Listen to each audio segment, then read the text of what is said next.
Silence!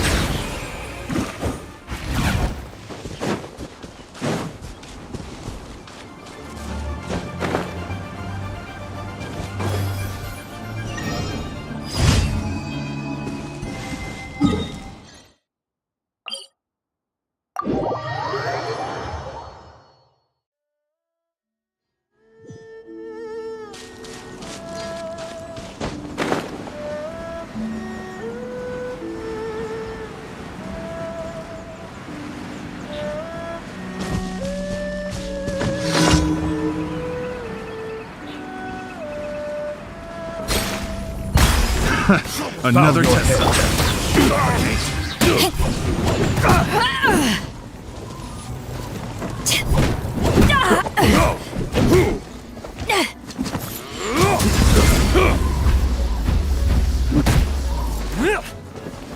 Off with you! Freeze!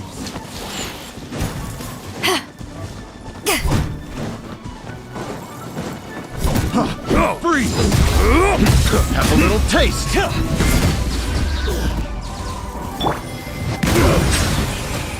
Suffocate. Freeze! Picked the wrong test subject.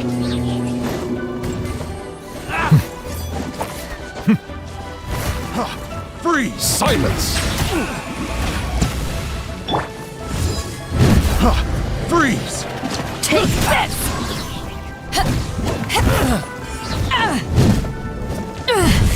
Just a scratch. Bow your head. I got careless. Should replace my hammer. I got careless. Picked the wrong test subject. Finally done.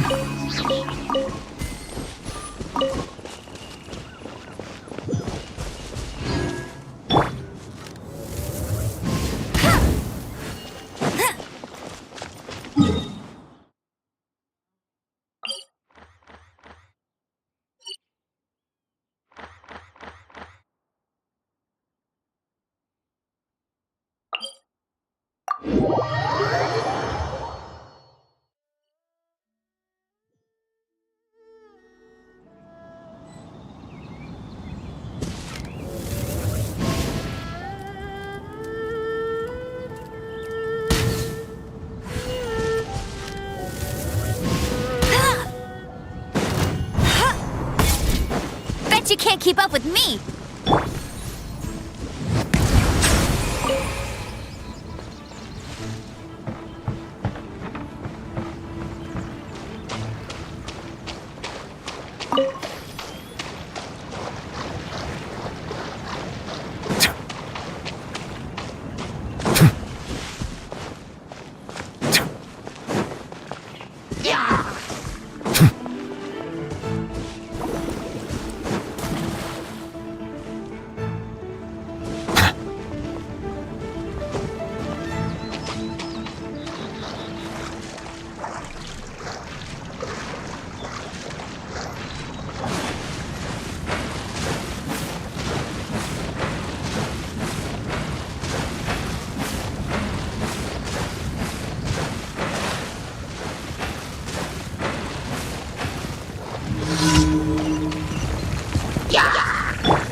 Back off!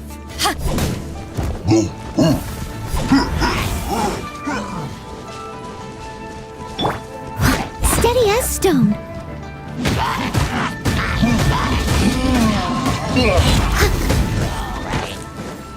I'll catch up.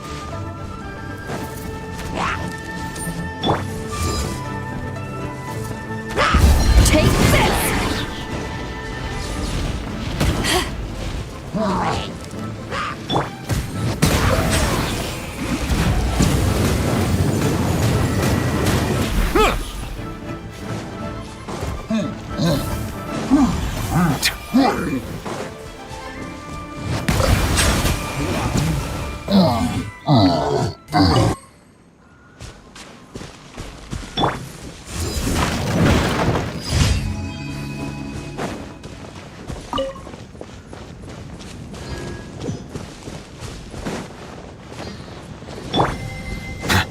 Silence!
I see.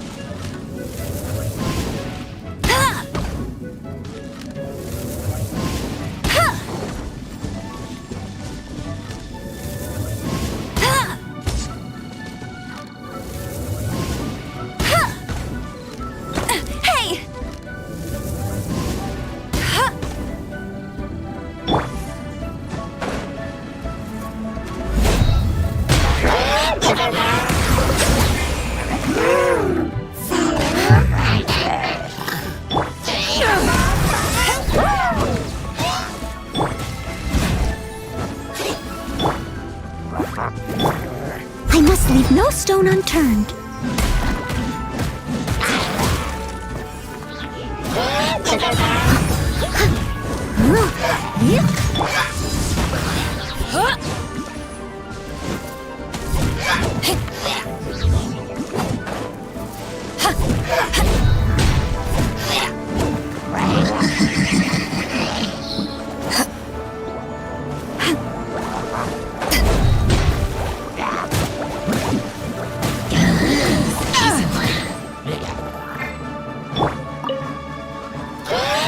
Leave it all to me.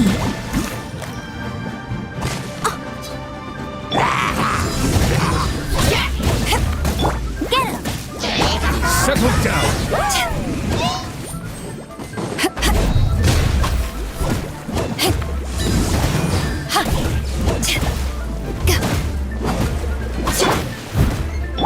Silence! I must leave no stone unturned.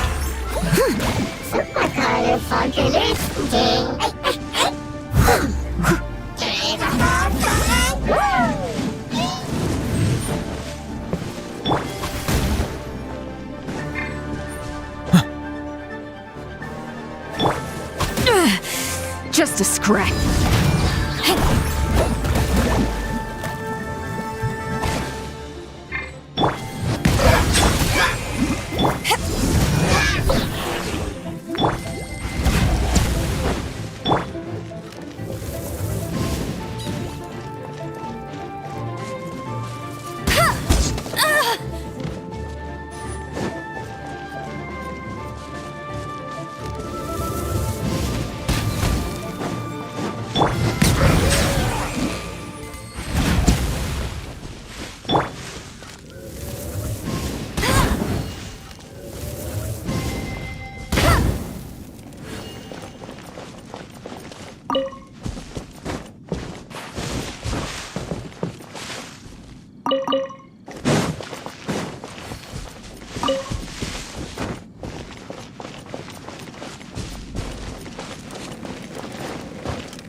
Oh no, it's raining! Now my uniform will get all wet.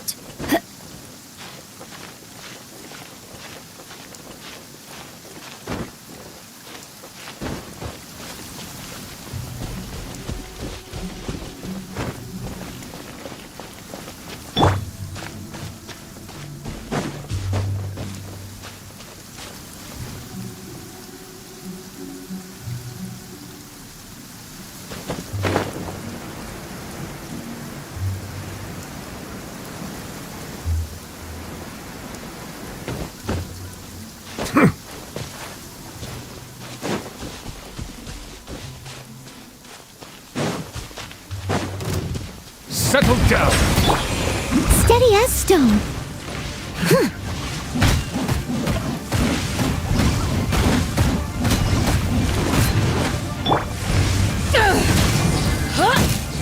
Silence.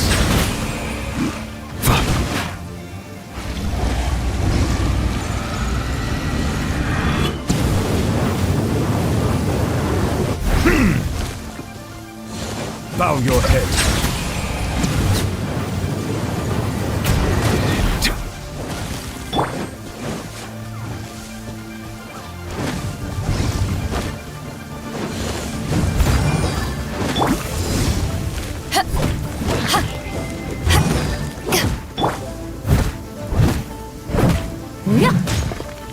Someone needs assistance.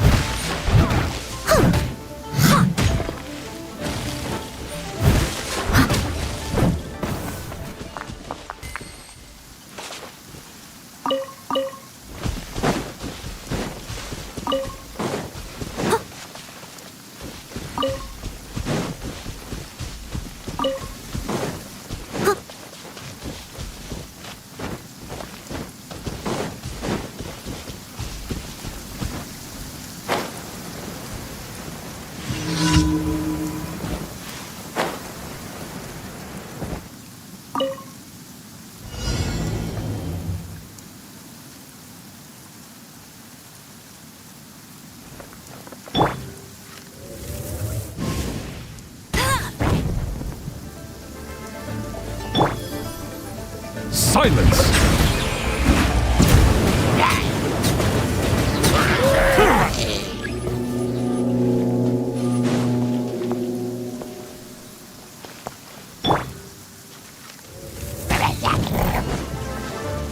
Settle down.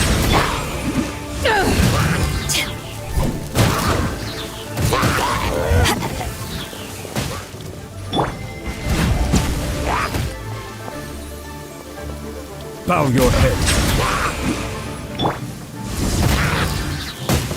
Leave it all to me.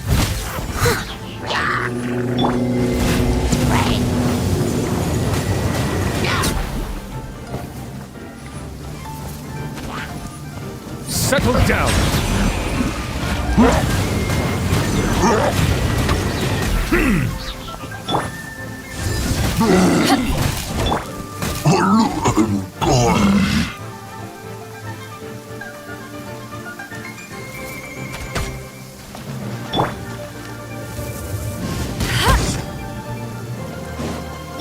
Bow your head.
the clouds may darken and light turn to gloom, still the moon over the chamber roams. According to Kuching, this is what we should say. Excuse me, do you sell the moon here?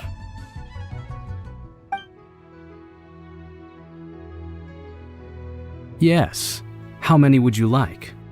It's not convenient to speak of numbers here. Ah, well said. Please, use this to ascend to the chamber.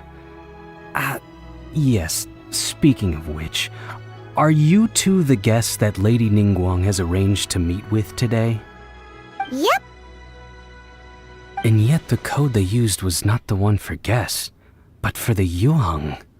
What's going on here?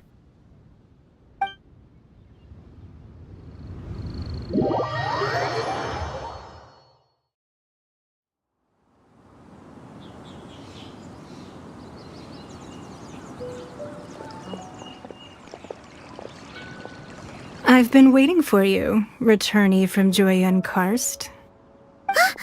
It's Ningguang! Since this is our first meeting, we've prepared a gift. I hope you like it. Oh, for me. You have my thanks. It seems that I have made things difficult for you, considering that you were supposed to be my guests. Oh no, it's nothing.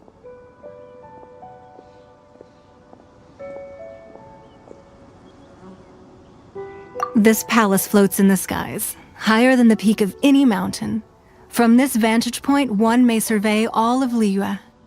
I have been gathering the funds necessary to build it from the time I began learning the merchant's craft. And since becoming the Tianquan, I have spared no effort in hiring the best craftsmen to constantly extend it. At first, it was but the size of one room. Now, it is large enough to blot out the moon in the skies above Liyue.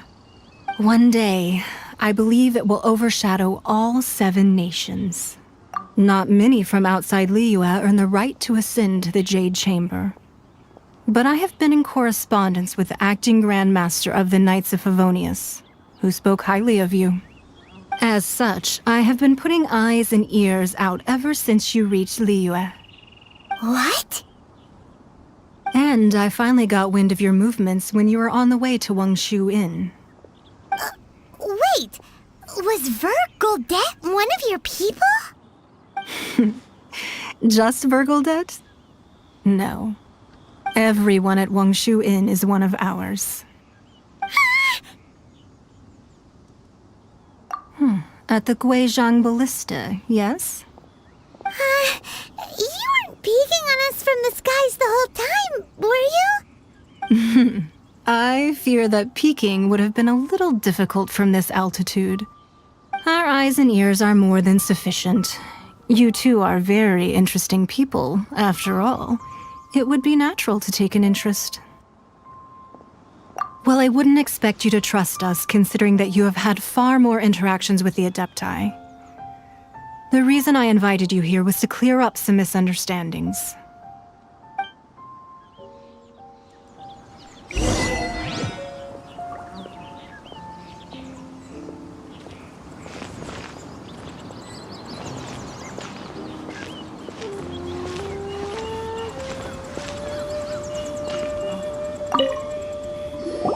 I believe that you've heard of the Archon War.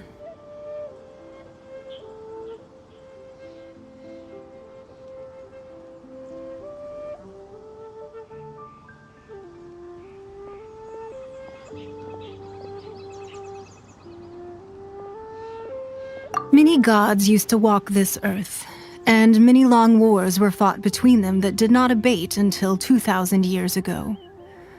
Much blood was shed, and many lives were lost. In the end, only 7 victors remained standing in Tevat. They built cities and nations on the corpses of the vanquished, and thus began the era of the 7. You can see Goyun Stone Forest from here, I trust. It is no natural rock formation. Those are giant spears of rock hurled by Rex Lapis during the war. Beneath the spears lie those cast down by Rex Lapis in those days, gods that failed to seize the title of Archon.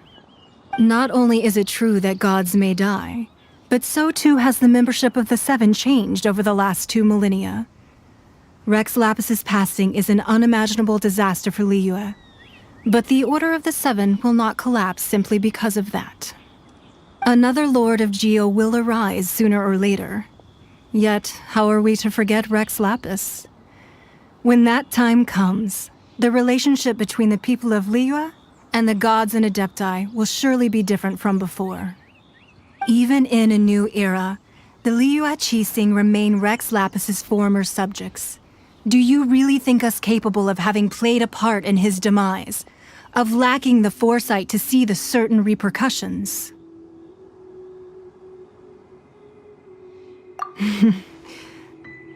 That day at Yujing Terrace, it was also very sudden. Even I was caught completely off guard. You were there, you no doubt saw. But our enemy has long lain hidden within the harbor.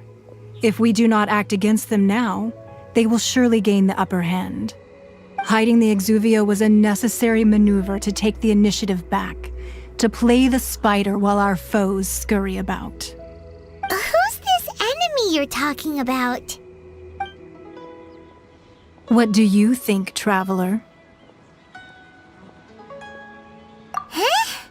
What are you two talking about? Well answered. The scenery out here is fine indeed, but the wind is a little strong.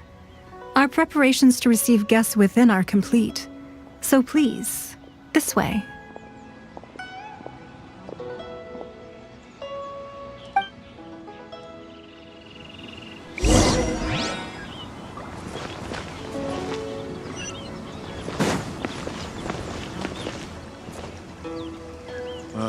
I need a more physically demanding job.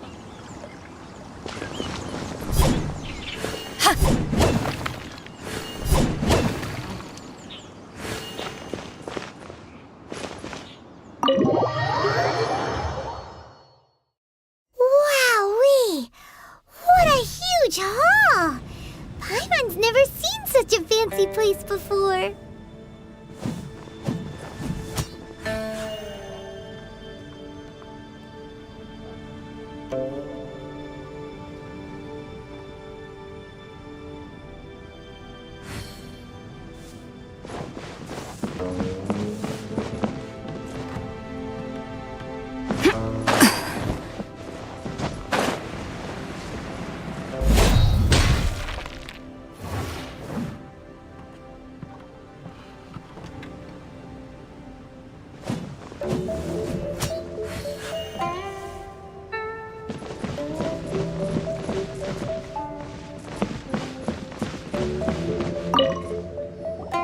Be at ease, you two. Make yourselves at home if you wish. Can we really? I have invited you two here as friends. And when friends come over to play, our enjoyment comes first. Naturally.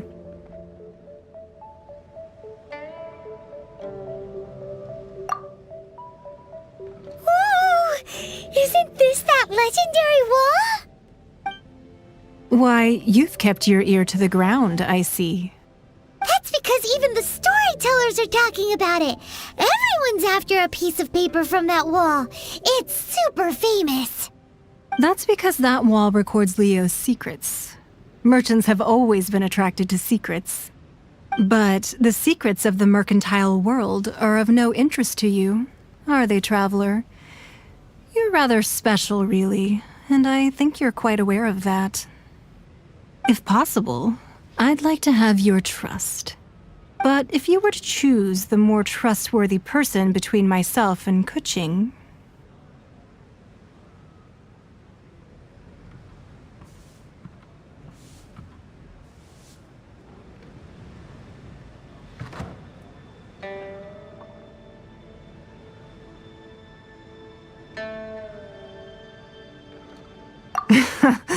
You'd pick Kuching? Nah, I had a feeling. I originally thought her a bit too hard-headed. With someone of her character on the Qixing, I've had some extra messes to clean up behind the scenes. But after she said those words, the time of the Adepti has long passed. If even the Liyue Qixing don't want to face that truth, then what future is there for Liyue? Well, I must say that quite a few of my doubts have been dispelled. I won't deny that Rex Lapis's passing seems advantageous to us. But for Liyue's sake, we cannot allow ourselves to be shackled by rumors of our usurpation of power. Indeed. It seems that you understood what I meant to say from the very beginning. I called for the gag order and for the exuvia to be hidden to temporarily stabilize the situation, and also to prevent something similar to the incident in Mondstadt. With Rex Lapis's death, the Fatui have busied themselves with many clandestine actions beyond their diplomatic remit. As the Tianquan, one responsible for Liyue, I cannot be too concerned with appearances when opposing them. Allowing the rite of parting to take place was also meant to buy some time for us to take control of Liyue's administration. It's exactly as Zhongli said. The Qixing only provided the venue for the rite so they could use us for their own ends. Wait, that's right. Speaking of ends, could I say one other thing? Of course. Paimon's heard that anyone who sends a greeting gift gets a little something in return. So, does that include us? It's all right. I like direct people. Well, we have made quite a bit of trouble for you recently. How about this? You can pick any one object here as you please, and you may take it with you. Yay! Paimon was just waiting for you to say that! Let's see, what should we get? One of the sheets on that wall! Don't look at Paimon like that! One of these sheets of paper will sell for crazy prices, even if it's only as large as Paimon's fingernail. Just imagine how much more a whole untorn sheet would sell for. Let's grab one! The biggest one!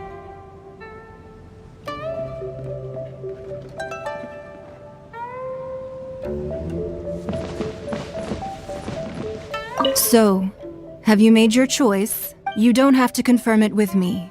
Just choose one and take it. Afterwards, why not sit down for a while in the Jade Chamber? Or have a short stroll? Rest is also an integral part of any journey. Come now. There's no need to stand on ceremony. Loosen up a little.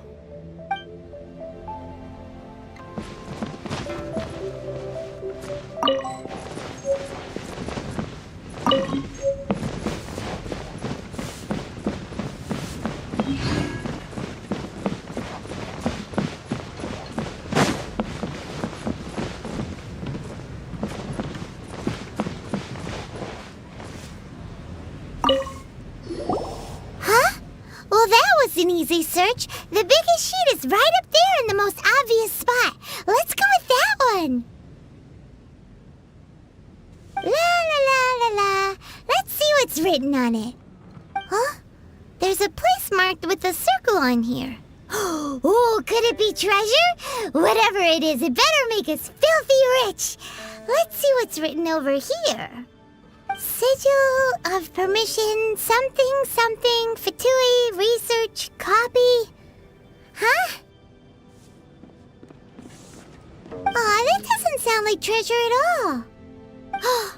This piece of paper shows that a Qixing spy discovered traces of classified Fatui research on the Sigil of Permission. Oh, Ningguang did say that the Fatui have been up to all kinds of mischief in the shadows of Liyue, spreading rumors, wanting to get their hands on the Archon's body and whatnot. But research on the Sigil of Permission? Paimon wonders what they're up to. Speaking of which, there's also some connection between you and the Sigil of Permission. Seems there's still more for us to find out. Oh, you really think so? Well, should we not go then? Oh, Oh, so you're saying that it's precisely because we can't completely trust Ningguang that we should confirm the truth of what she says for ourselves. That's way out of Paimon's league. Paimon thinks she's been nothing but good to us. Anyway, we'll see if you're onto something. Before we look for Zhongli at Dihua Marsh, let's go to the place marked out on these papers and see if the Fatui really are up to no good there.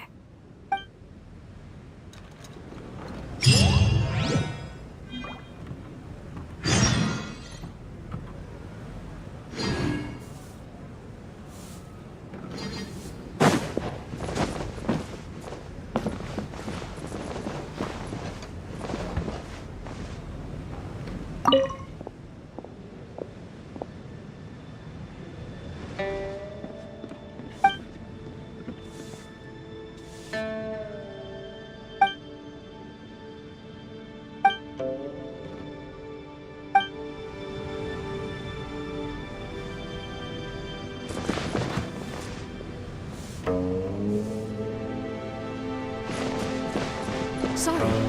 Anything business related is confidential.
I need a more physically demanding job.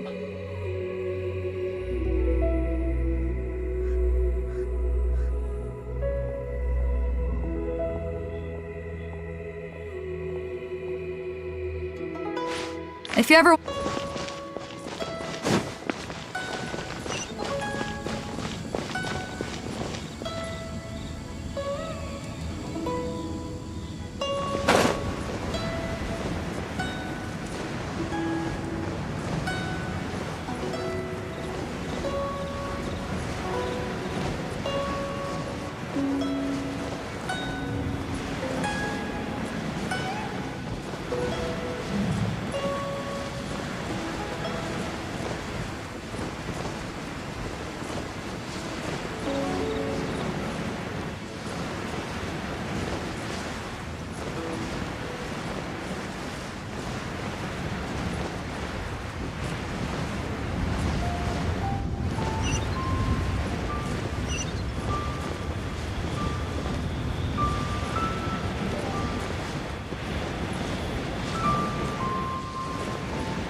location written down on this piece of paper. Not going anywhere. And they look really mad at us, too. Frozen descent.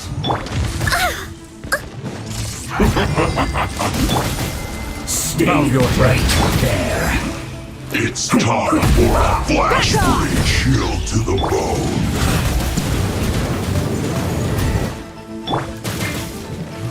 Go, go!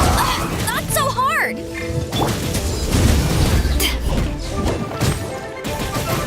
Power that ended Haishan! The tides beckon. Frozen. Let's end this quickly. Silence! No one escapes my sight! Steady as stone. Time to clean up.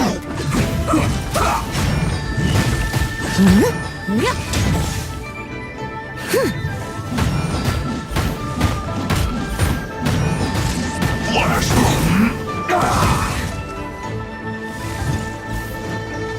We're not going anywhere.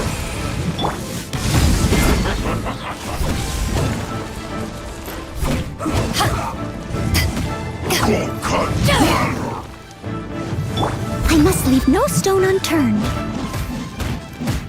Let's end this quickly. Disgusting.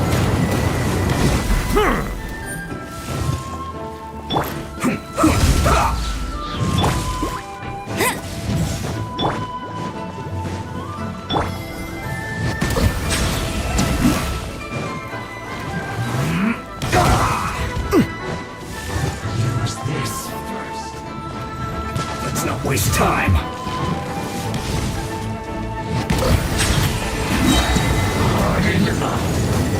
Let's end this quickly.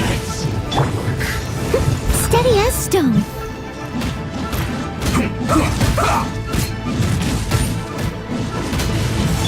Use this first. Almost. An oversight on my part. Let's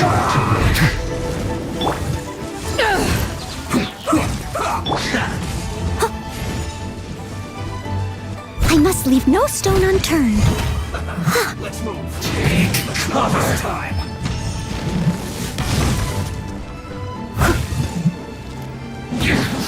Let's end this quickly. Settle down. Eat a roasted fry. Use this. Almost. Roasted fry.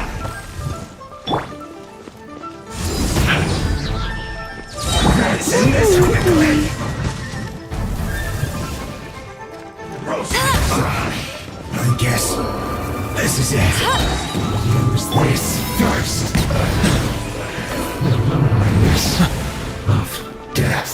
Roasted fry.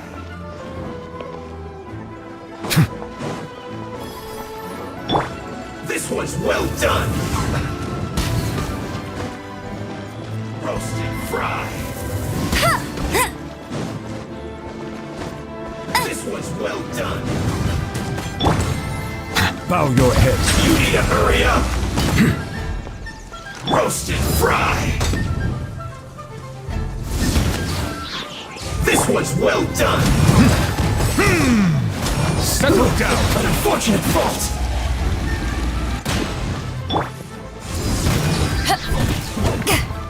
Hey! Leave it all to me.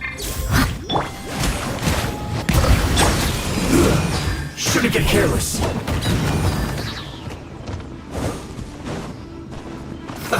Let's move.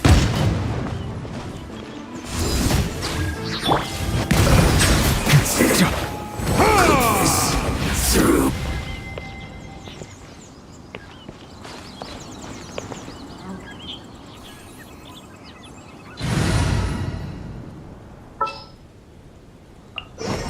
This world is full of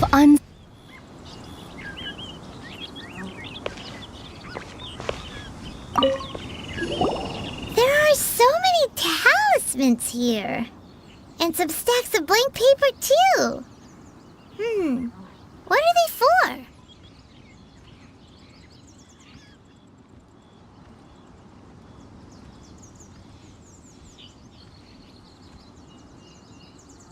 Paimon's seen this pattern before, but where? Oh, Paimon knows! It looks just like the sigil of permission the child gave you. But how did a relic of the Adepti end up in the hands of someone like Child?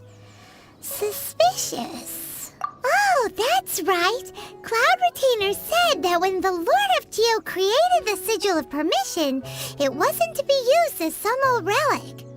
Talismans like that were once used in the Archon War to channel divine powers. Maybe the Fatui are copying the sigil of permission in hopes of achieving a similar effect. Being able to channel divine power in battle? Whew, that sounds pretty dangerous.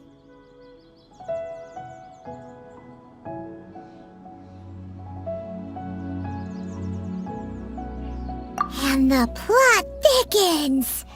We'll need to keep an eye on Child, that's for sure. Alright, that's enough sticking around here. We gotta go meet up with Zhang Li soon. The last stop on our rite of parting preparations tour is Dihua Marsh.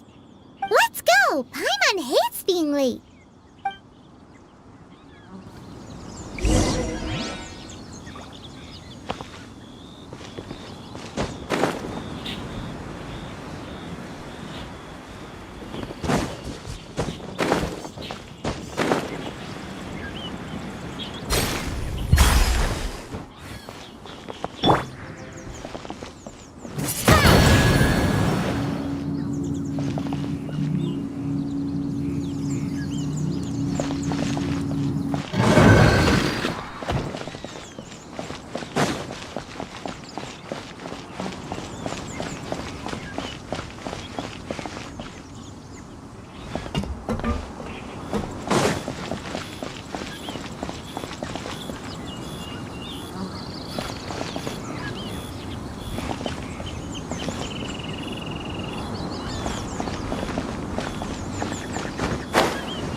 Bow your head.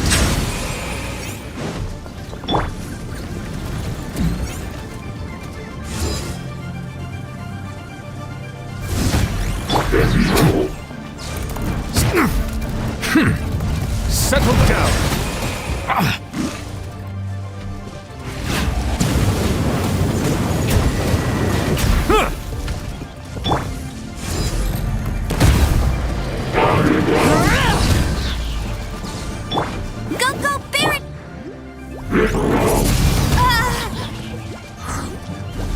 Bow your head.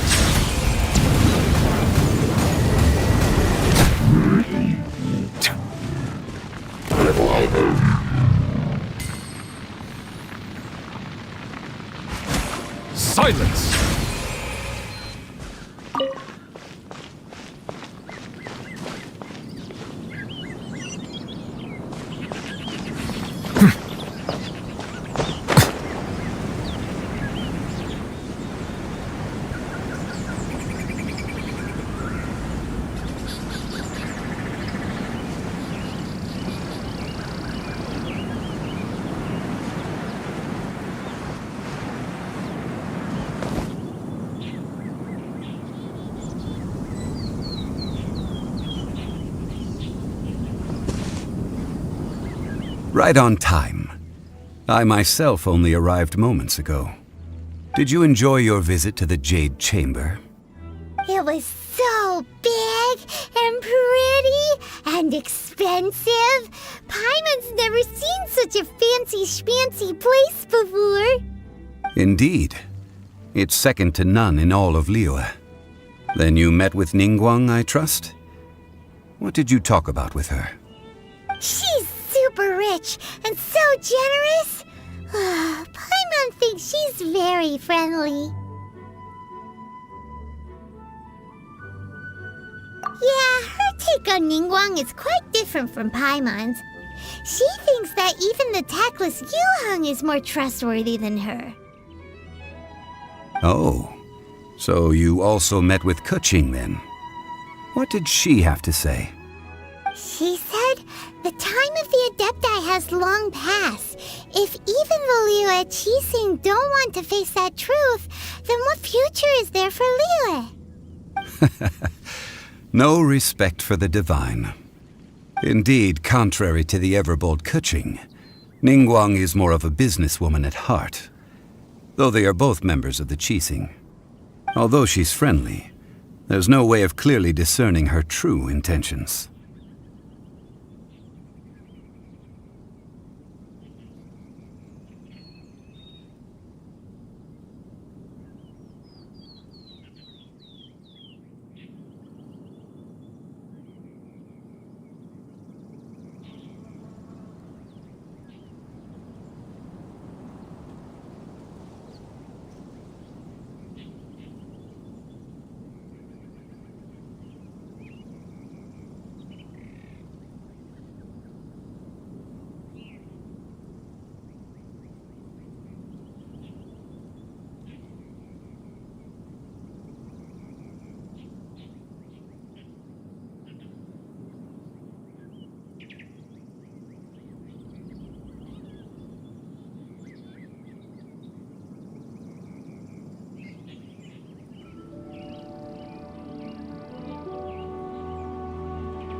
Yes, she has only relied on herself to rise to her current position. No ordinary person could ever achieve that. It's said that she's the one behind the constant expansion of the Jade Chamber. It's the second most important thing to her. Even if she ever gave up the position of Tianquan, she would never give up the Jade Chamber. The Jade Chamber is only second. What's the most important thing to her then? Why, Mora, of course.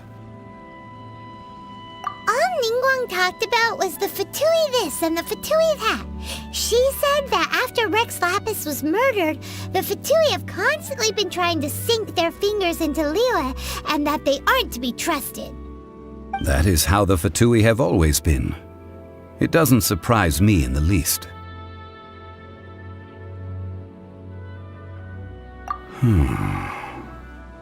No matter what they may be planning, you must be careful when dealing with the Fatui. Always be on your guard. So, is there anything we need to get for the rite of parting in Diwa Marsh? Yes, as a matter of fact, there is. Today, we'll be gathering wild glaze lilies. Glaze lilies? But why did we come all the way out here?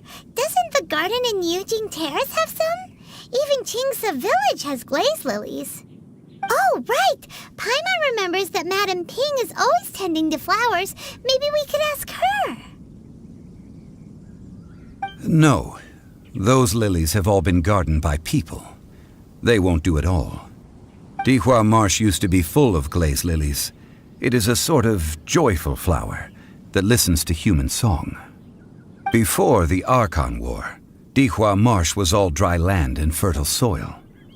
But the war caused landslides, and the land was flooded, turning it into the marsh you see now. Nearly all the glaze lilies were wiped out. Of course, there are some kinds of flowers that have been preserved and gardened by people in the city. But very few people know that glaze lilies may still be found in the wild. Wild glaze lilies have the strongest fragrance. If we want to follow the true tradition of the rite of parting, We must grind up the wild lilies and place the powder in a censer of everlasting incense. But I'll need your assistance in gathering these flowers.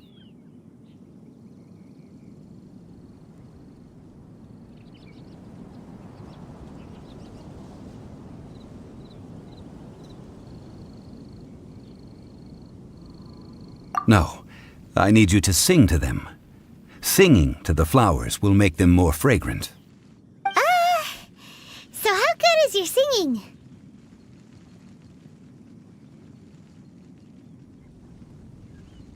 Really? Why doesn't Paimon believe you? We'll only know once she starts singing.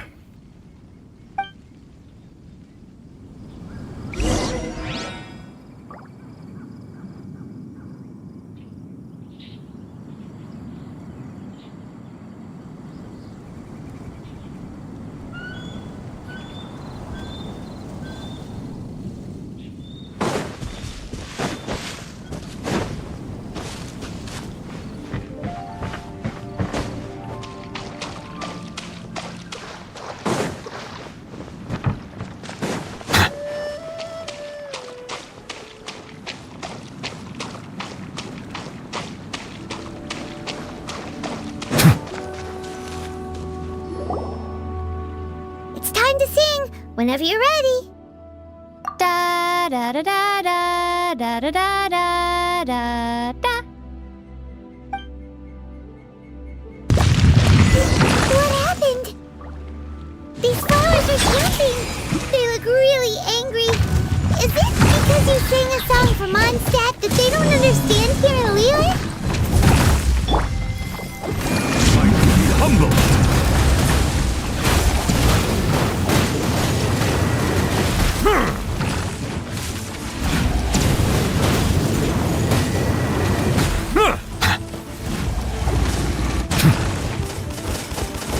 Justice is blindsided.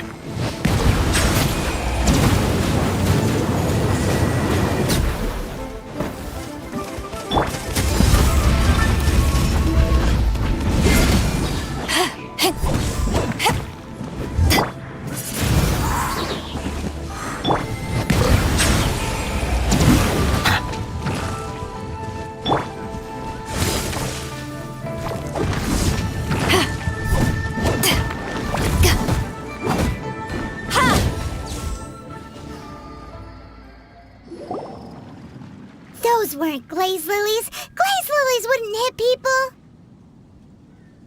This little monster is known as a whopper flower. Strange. These petals look interesting. The glaze lilies used as a disguise were buried with the whopper flower for too long. The result seems to have surprisingly potent medicinal value. Let's collect what we can of these petals. Well, that's nice and all, but will those petals be useful for the rite of parting? Unfortunately, no. That's so lame. Excuse me. Are you searching for glaze lilies? Oh, hey! It's... what's her face? Paimon can't remember.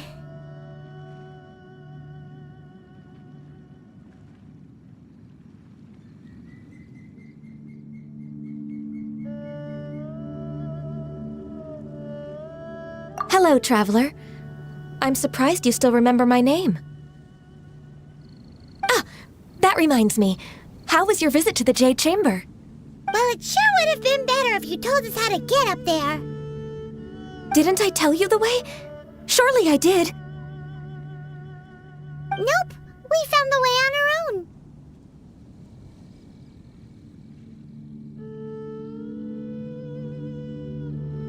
Oh, I see. Uh-oh. I guess I really did forget to tell them. Something seems a little off about Ganyu. She's acting different from the first time we met. Where's her serious attitude now?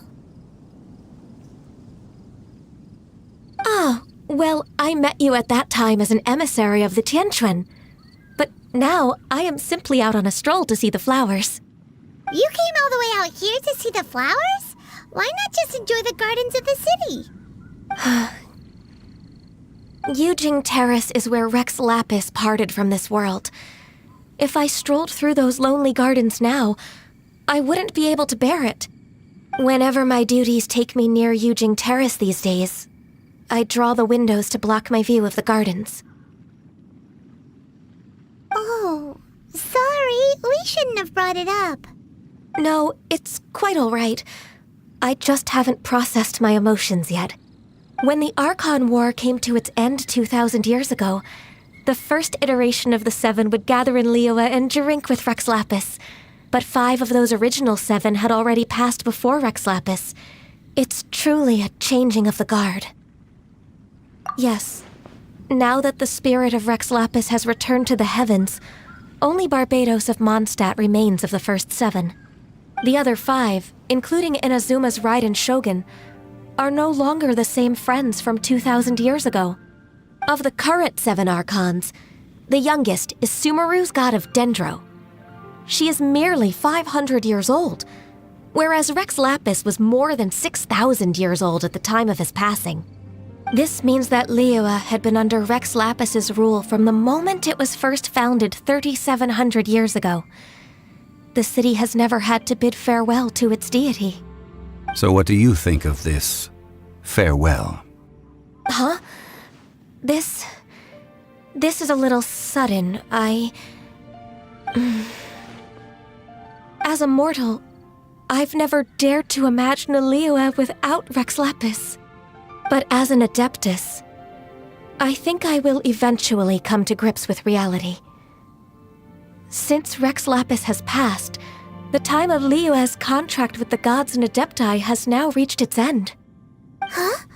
Did you just say, as an Adeptus? Yes, I am a mix of human and Chilean. Adeptus blood flows through my veins. I fought for Rex Lapis and the city of Liyue during the Archon War.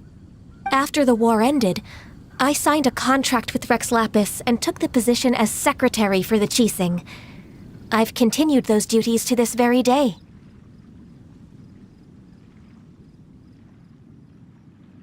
Well, let's save that conversation for another day. You say that you are here looking for glaze lilies? I also know where wild glaze lilies can be found. See, I've just picked one myself. Here, you may have it if you wish.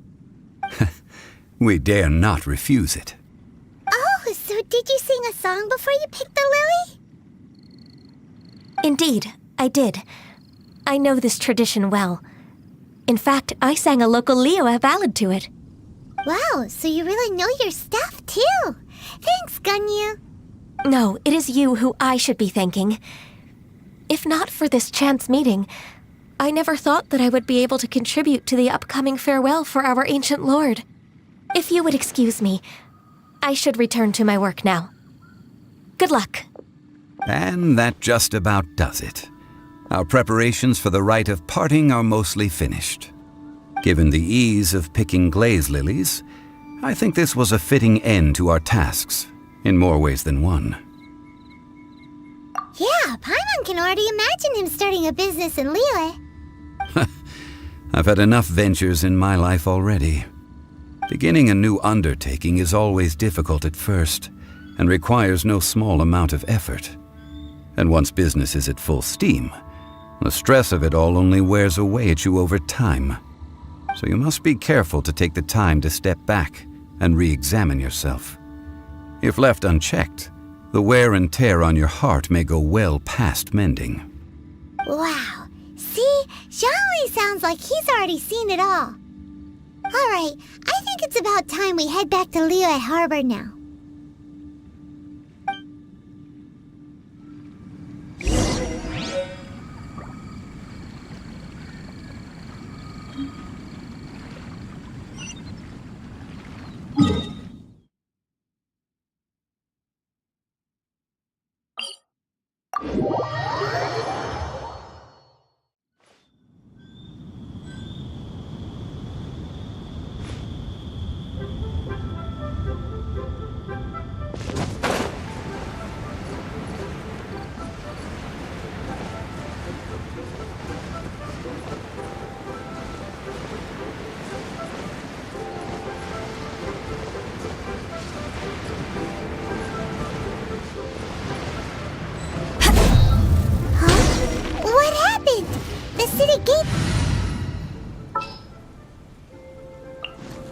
As you wish.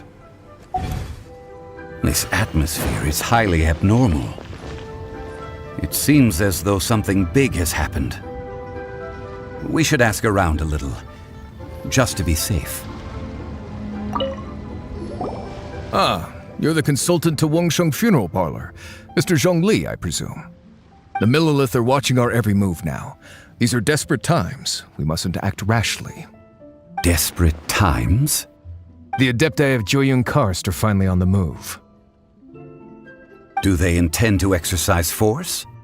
Most likely. I've heard that some members of the Qixing have already gone to meet them. Well, I say meet, but it's more like they're attempting to stall the Adepti outside the city. However, both sides were quite obstinate and hit an impasse.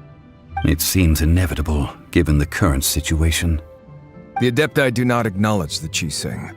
They only acknowledge the contracts of the Geo-Archon. If the two sides come to blows, Liyue Harbor will be in no position to stop them. Surely the Liyue Qixing are not the sort to give in so easily. Their boneheadedness is known throughout the lands. Yet it's because of that obstinacy that mortals and Adepti are now on the verge of conflict. And what now? How is it that the Fatui have come under fire? That's all Ningguang's doing. She proclaimed that in these tumultuous times, the Millilith must rein in the actions of the Fatui. Only now do they want to start keeping tabs on us? That's the Qixing for you. Anyway, Mr. Zhongli, you're one of Child's close associates. Please understand that your actions will reflect on us. Don't let anyone catch you off guard. It looks like things are about to boil over in Liyue Harbor.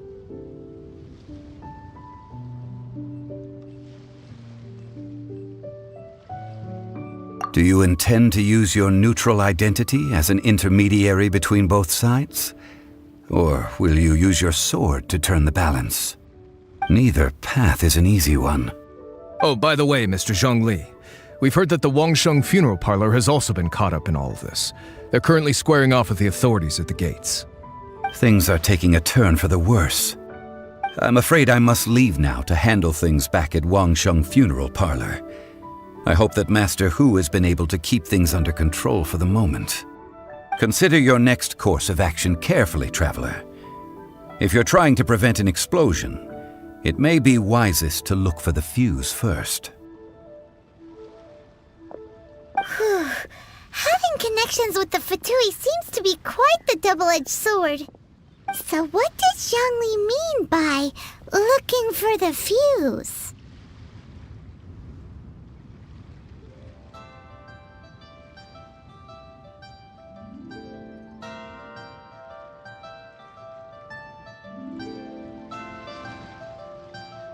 Oh, Paimon gets it! If there's anyone that wants to see the whole city turned upside down, it's definitely him. He must be waiting for the moment when no one is watching to do something really bad. But where could we find him now? Where would he go at a time like this?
My apologies. This heavy rain must be quite an inconvenience for you.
a golden house?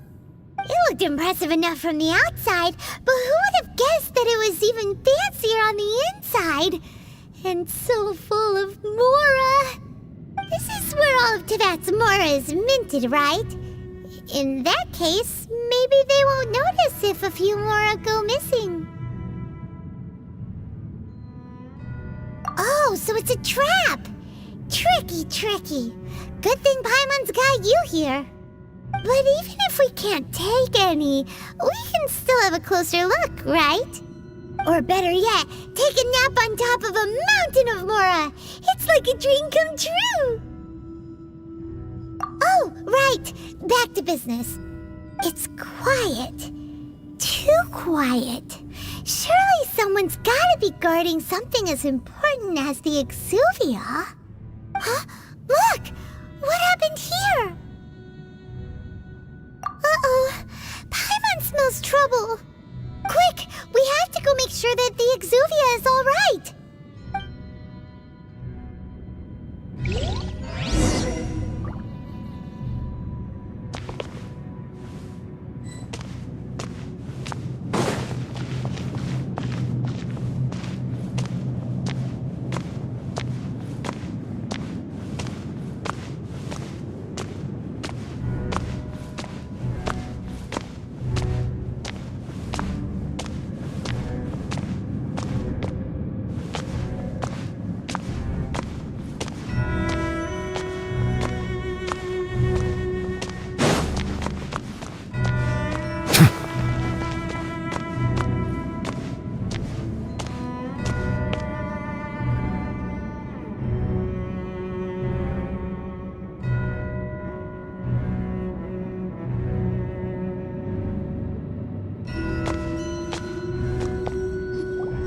You've already fulfilled your task as guides, so why do you still linger here? Haven't you already seen enough trouble for today? Huh? Who's there? If you were Fatui, I imagine that you would be entitled to a generous reward from the Tsaritsa herself. But now, you're nothing but dross, and you're in my way. Although I'm deeply grateful to you that I was able to effortlessly find this secret location, don't you think that trying to stop me now would just be wasted effort? Stopping the Mora mints, hiding away the Exuvia. The Chising are really pulling out all the stops this time. So you've been planning to take the Gnosis from inside the Exuvia all along? As one of the 11 Fatui Harbingers, it's my duty to see the will of the Tsaritsa fulfilled. She will get that which she desires. I'm not asking for your blessing, and there's nothing you can do to stop me anyway. The time for discussion and diplomacy has already passed. I mean, if it were up to me, I would have skipped that stage to begin with. But I'm willing to do as the Tsaritsa deems fit. Either way, we now come to my favorite part. A simple pleasure, and one that I am oh so delighted to be sharing with you. The battle. Battle? So you're the type that goes looking for trouble, huh? You could say that. When Signora offended the deities outside the cathedral in Mondstadt, she swiftly left the scene once her mission was accomplished. Instead of confronting you directly, she chose to rely on the snow and ice to make her escape. She wouldn't want the knights to come running towards the sound of battle now, would she? When she faces a worthy opponent, she will prioritize her mission, weigh the outcomes, and consider the consequences of her actions. But as for me, the greatest pleasure of being a Harbinger lies in crossing blades with strong opponents. We won't let what happened in Mondstadt ever happen again! Oh, so you intend to fight me?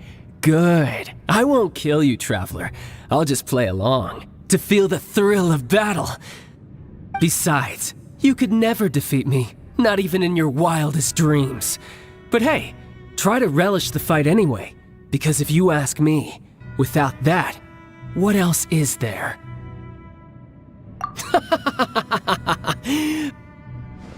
Fighting talk, I love it! Now let's see you live up to it. This chance is hard to come by, so show me all you've got. So very few ever get the chance to square off with a Fatui Harbinger. So come now, amuse me, and don't you dare disappoint. You're wide open. Steady as stone. Cowering already?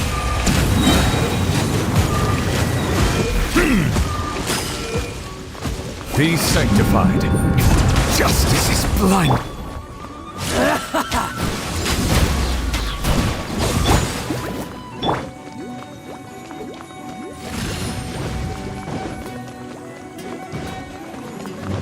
How Has a good night, unbecoming. Leave it all to me. Poor timing. A fine opportunity. Run all you like. Settle down.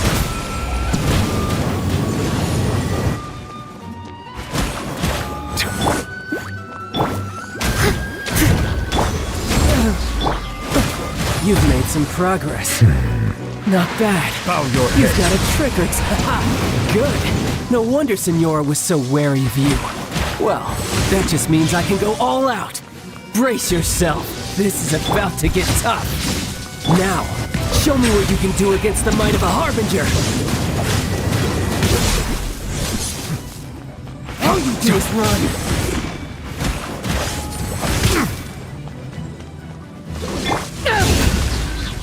Silence!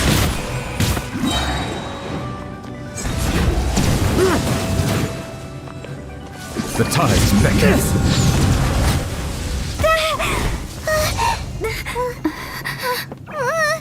Not bad. Your swordsmanship is quite impressive. But that's about as far as you'll get.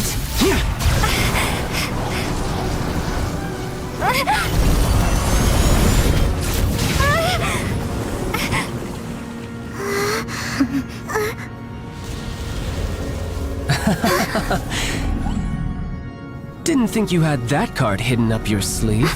You were just playing us to get close to the Exuvia! Oh, quiet down. Stop acting like some wide-eyed recruit. You've seen this world. You of all people should know. This should have been expected! Well then, I'll be taking Morax's Gnosis now! Huh? I see. Well, this is most unexpected. You beat me to it, didn't you?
You got to the Gnosis ahead of me, didn't you? Did you simply move faster? Or did you leak the information regarding the Golden House to me on purpose? No matter. Hand the Gnosis over, now! Don't make me take it from you! We didn't take it! Bow your head.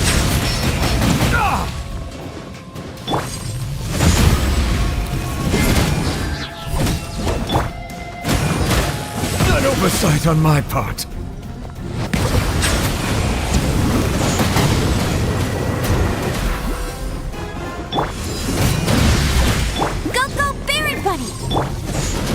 must leave no stone unturned. Settle down! To ashes!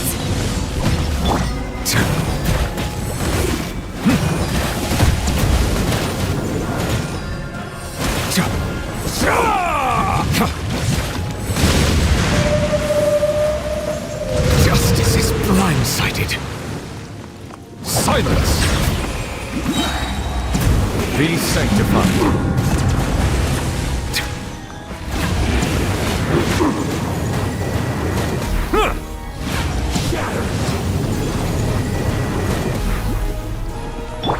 Die here.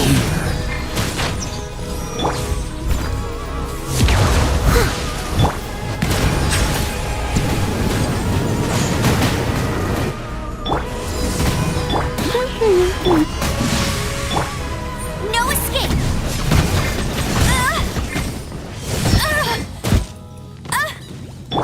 Settle down!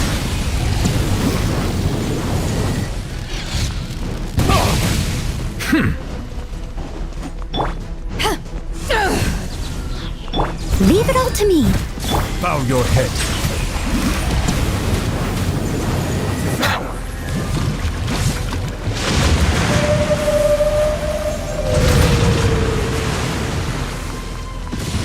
Silence! The tides beckon. An oversight on my part. Shatter! Die here. Get him! Steady as stone. Bow your head.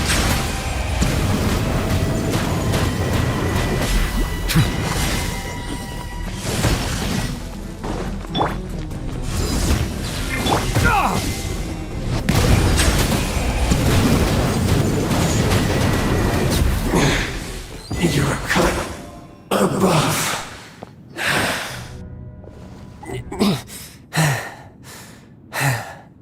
Look! Child's back to normal again. Well then, time to cool off. It seems the burden of the foul legacy transformation was too great for my body. I lacked the opportunity to think this through. And now that I consider the matter more carefully, you never had any chance of beating me to the Gnosis.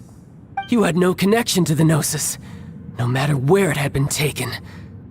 That's what we've been trying to tell you. We didn't take it.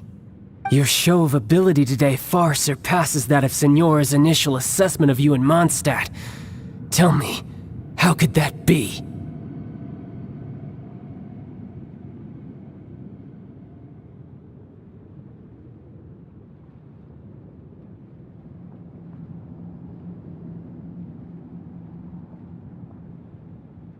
You already know the answer, don't you?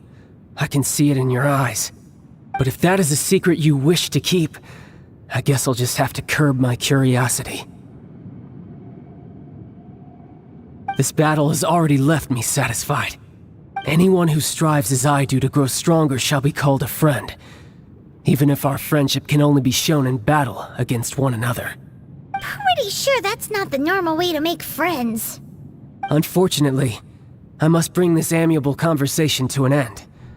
My quest still beckons. Given that the Gnosis wasn't taken by anyone, then we must look once again to the beginning. Perhaps it was never in the Exuvia to begin with. In fact, it might be that the Exuvia was just a diversion of sorts. What? So you mean that... Yes, it appears so. Interesting to say the least. It seems that the guardian deity of the capital of commerce is also well versed in little maneuvers beyond the boundaries of contracts. As such, we must now look to our backup plan. Backup plan? I had hoped it would never come to this, for the weak will be swept away in the process. The truth is, the world belongs to those who pursue strength.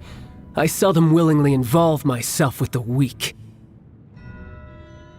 Unfortunately, we cannot be picky about our methods as Fatui Harbingers.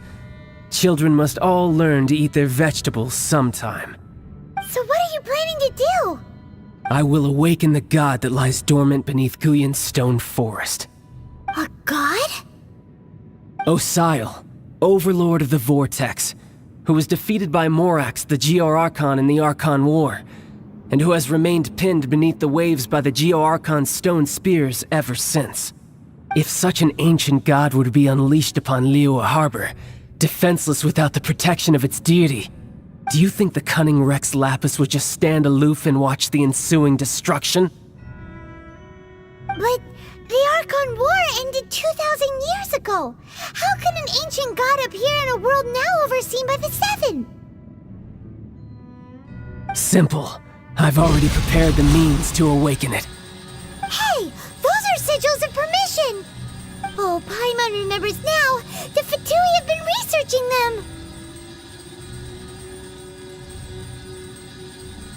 Indeed. The one that was given to you was just a byproduct of our research.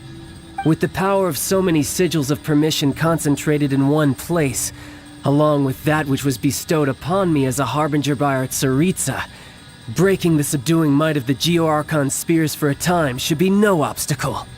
Using the powers of ancient gods in such a situation fails to interest me, and is largely against my principles.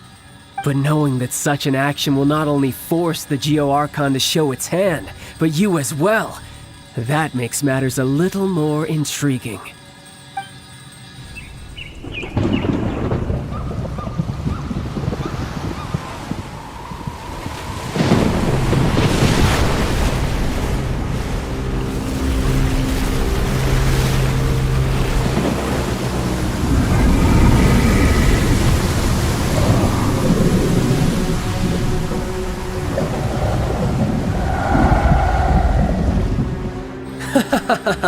Let's see. Will the nation that has lost its deity be swallowed up by an ancient malice once more? If you wish to drown together with the people of Liyue, you're free to stay and enjoy the show. Huh? He's already gone. That guy is fast. What's going on?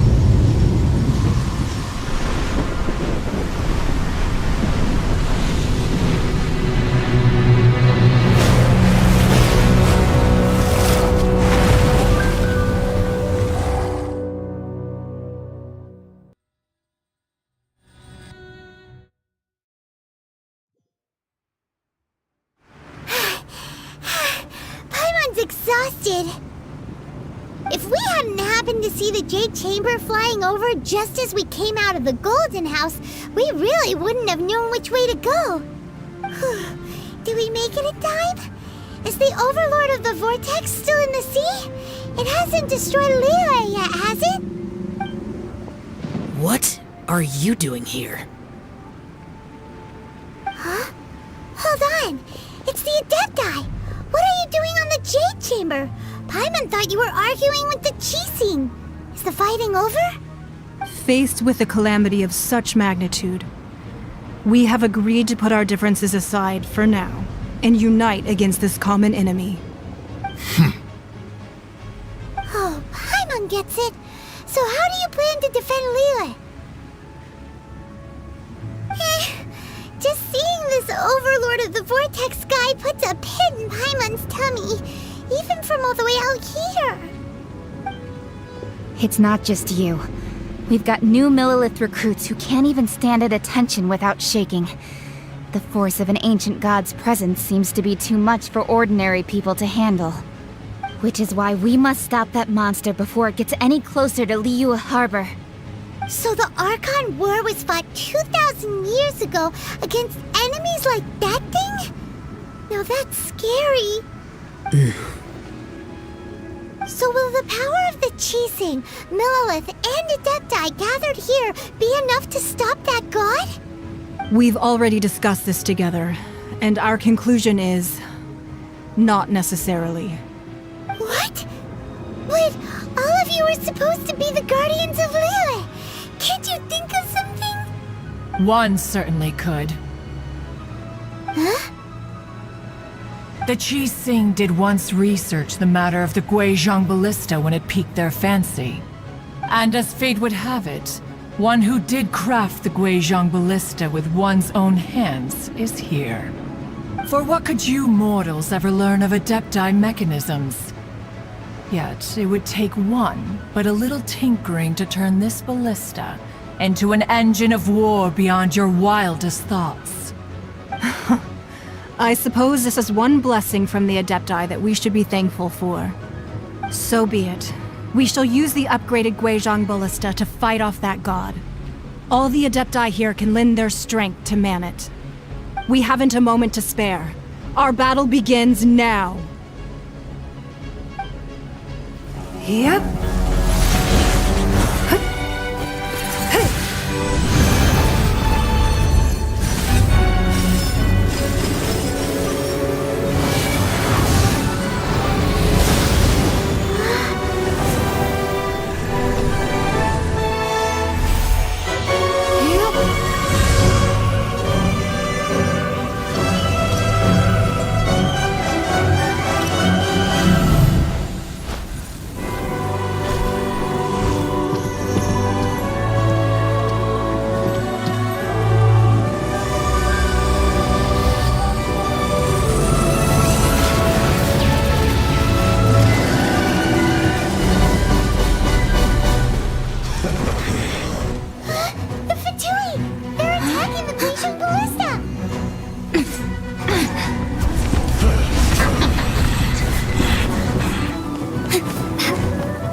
The three Adepti are manning the Guizhong Ballista. Do not let the Fatui disturb their work! All able Millilith, with me! Let's go help too! We Adepti have not faced a god in several millennia. Let one see what you're made of then. What strength remains within you, one wishes to witness. Miscalculated.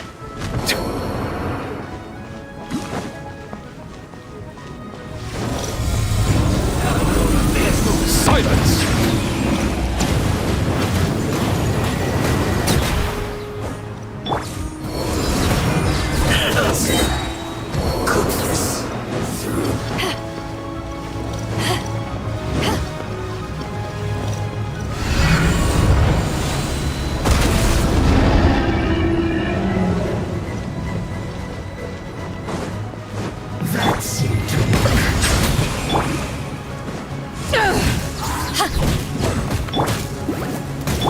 I must leave no stone unturned.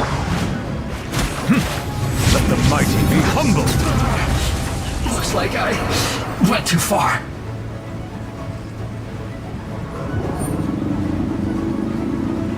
That seemed to work. That is Osial's divine power. I am very familiar with it. Be careful not to get hit.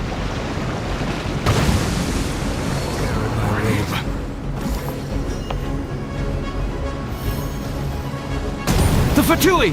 Their attacks are unrelenting! How daring. Snezhnai's diplomats will answer for this afterward. Every last one.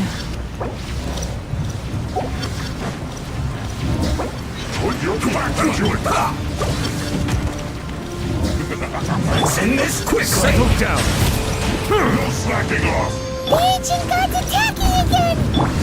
There are so many Fatui too! We kill them! Were you about to say we can't hold them, children? Huh? Don't lose heart. Here, take this. This is adeptal energy! That light from your body, it's like the time in Julian Khan! Yeah, it's Madame Ping's shockwave! This granny's really strong! Not breaking a sweat! My duty at an end. What you just said? The tides beckon. Not breaking a sweat! I miscalculated.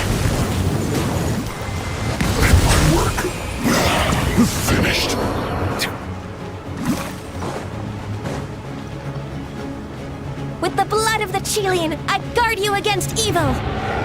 Cast your fear of injury by the wayside, and fight with all your might! I too did this during the Archon War! So this is what Ganyu's like in a fight! My name means swiftness. Take my power and run as I do. We're going too fast!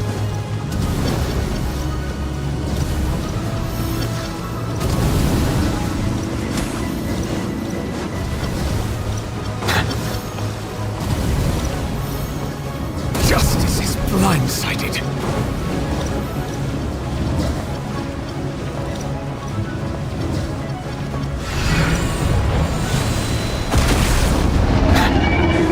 Child, you are strong in body and spirit. Perhaps you can withstand 3 forms of adeptal energy at once. This will hurt a little. Please bear with us. Once you've adapted, try to use them in battle.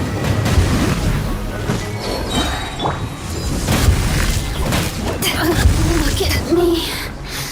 Just... Silence! Let the mighty be humble!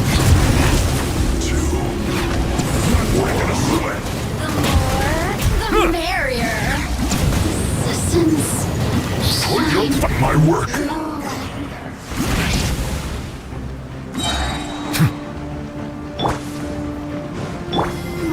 Settle down! Steady as stone. Exercise caution!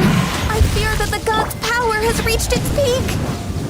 In other words, if we hold here, there's nothing worse to come, right? This isn't good. Calculated. I will end you. Look at me. No escape! Quickly! Settle down! Good. This is it.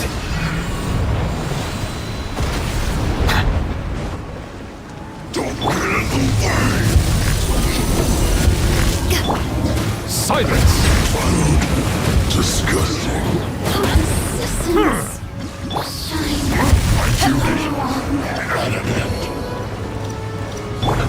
Let's move. Let me Settle down! Look at me.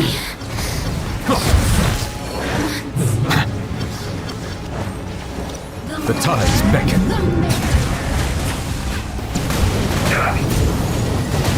The Fatui's numbers are thinning! Fight on, comrades! Once we finish this lot off, the Adepti will be able to deal with the god in peace!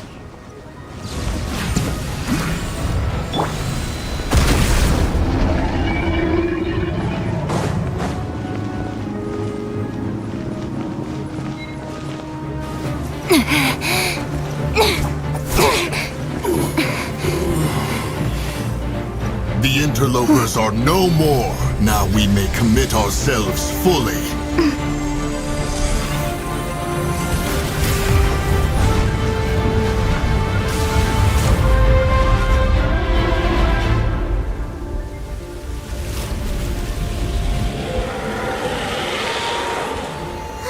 It's working! We just need to keep this up!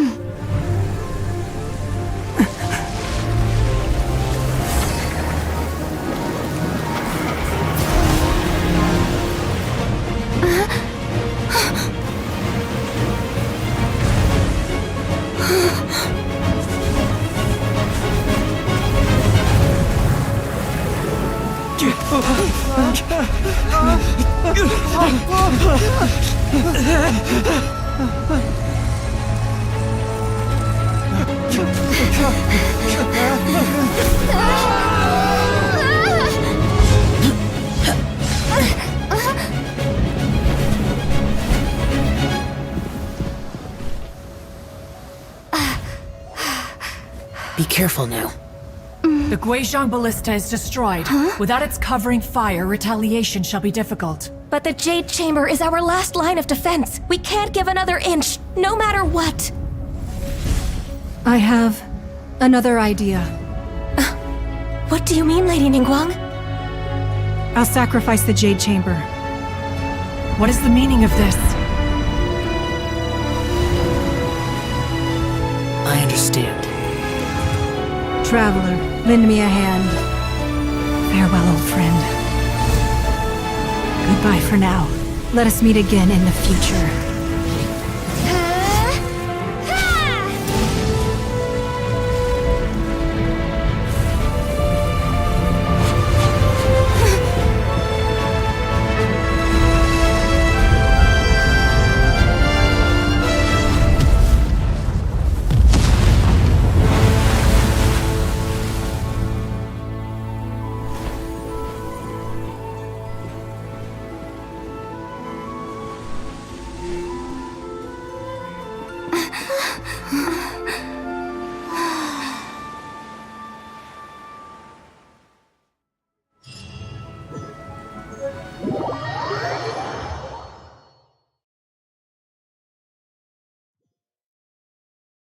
Is it finally over? The ominous aura of that monster has indeed begun to fade. The effects of the Sigil of Permission last but a short time. It will be some time before the Overlord of the Vortex can make any waves again. We are indebted to you for your assistance. If the Adepti hadn't happened to be here, the future of Liyue Harbor would surely have been in great jeopardy. Save your flattery. We didn't just happen to be here. Surely you won't pretend to have forgotten the reason for which we came. Come now. There's no need for such harsh words, Cloud Retainer. I've heard that when Ningguang began learning to do business, she had already started setting aside part of her then limited income in preparation for building the Jade Chamber. At first, it was only the size of a small room, but with continued expansion, it has become the palace that lies before you now. It is a testament to Ningguang's entire life, both as a businesswoman and as the backbone of the Liyue Qixing. Seeing the Jade Chamber destroyed in the defense of Liyue means much to her. To me, such cooperation and sacrifice deserves at least some recognition, don't you agree? Well, I was really hoping you would say that such sacrifice could at least be used as some leverage in our negotiations. Thank you all for hearing me out. We know very well why the Adepti came here today. But please forgive us. We cannot yield to your wishes. Oh? 3,700 years. According to our records, the Adepti signed a contract with Rex Lapis to protect Liyue 3,700 years ago. Even to this very day, Liyue and its lands have stood the test of time, immovable as stone, just as it was thousands of years before. This is truly no small feat. But that does not mean that the Liyue of today is the same city as it was all those years ago. Do not merely cast your protective gaze upon the land. Instead, focus your sights on our city and each of the citizens that dwell within it. Are you questioning our means of protecting Liyue? I mean no offense. I simply hope that our Adepti forebears would see Liyue in a new light. Forebears, you say? One doubts you would be fit to be part of such a lineage. This morning, Rex Lapis appeared to me in a dream. What? In the dream, I yearned to tell him that we Qixing, though mortal, are equally bound to the contract. Each passing generation of the Qixing leaves many things of value to be inherited by the next generation. I also thought to tell him how the past generations of Qixing had strove under his rule to survive in our mortal world, establishing a network of contracts which has since come to be known as trade. But I dared not speak. I could only gaze at him in silence until the moment I awoke. Oh, Ningguang. Yet another perspective. What are you trying to say, Outlander?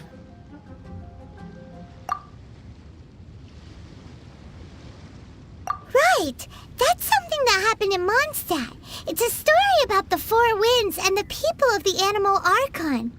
The Animal Archon sought to quell the strife between the two sides, because he believed that such conflict would only scar the hearts of both, and that nothing good would come of it. Each of the 7 nations has its own scars from the past. Though your point is the very height of simplicity. As Adepti, we've become a laughingstock, to be chastised thus by an outlander who has lent us such succor.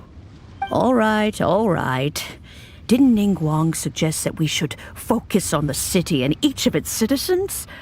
I know I already have, so why not see for yourselves? I apologize for appearing in full armor. I am afraid I cannot show the proper courtesies. And who are you? I am Feng Yan, a sergeant of the Millilith. I have come to extend my thanks to the Adepti. I thought this battle would perhaps be my last. But thanks to the aid of the Adepti, our forces were not as badly battered as I feared we might be. Although I am a mere mortal soldier, I promise to hold the line and never betray the grace given to us by the illuminated Adepti this day.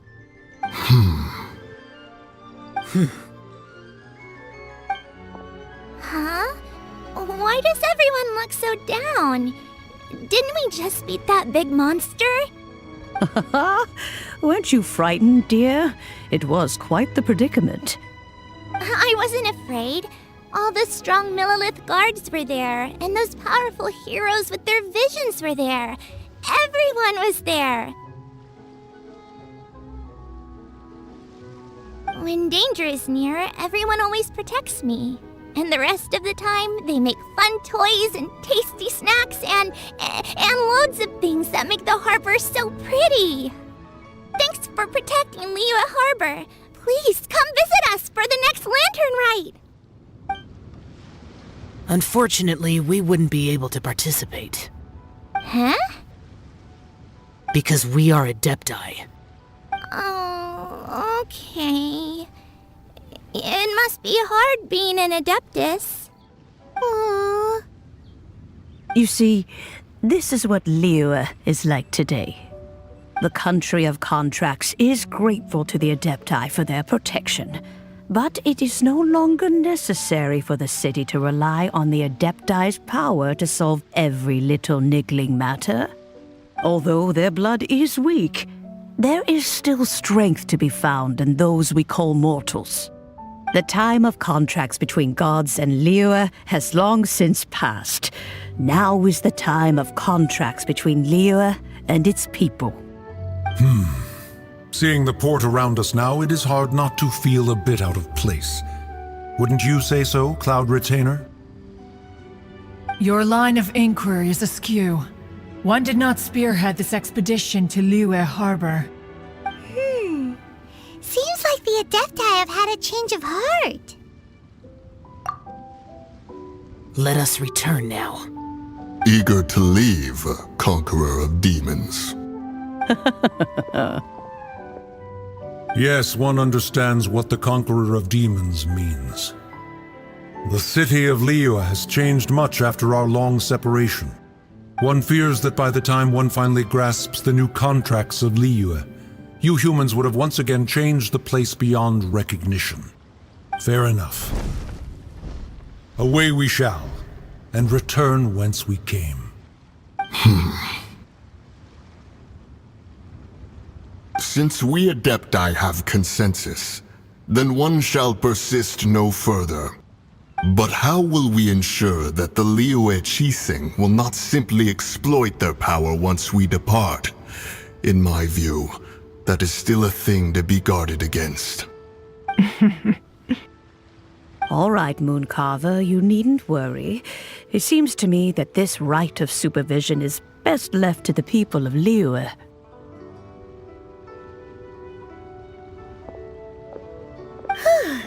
Looks like the conflict between humans and Adepti was avoided. All's well that ends well, huh? Oh, right! It's nice that we've got peace and all, but we're forgetting one thing. Child wanted to unleash the god so he could lure Rex Lapis out. But we were able to handle handle the Overlord of the Vortex on our own, so Rex Lapis never showed up. Oh, and speaking of that, don't we still need to get to the bottom of that Archon's death, too?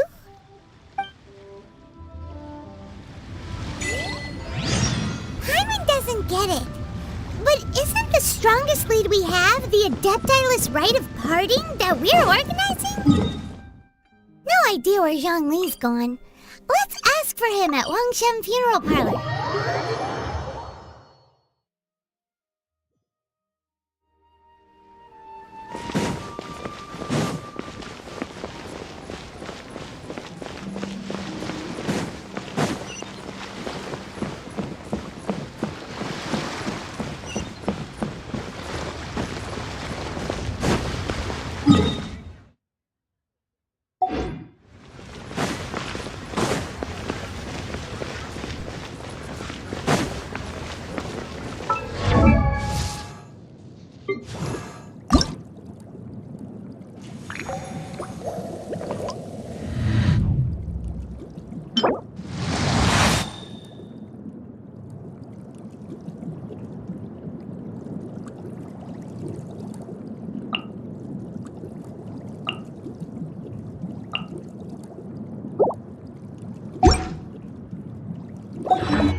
Is there anything I can do for you two?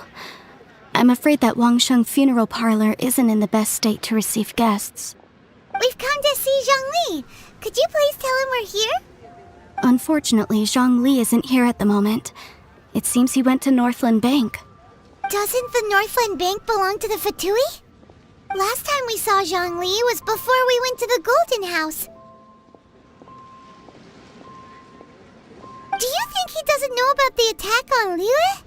Visiting the Fatui at a time like this could only mean more trouble. We had better go and make sure that everything is okay.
You call this cooperation between Harbingers?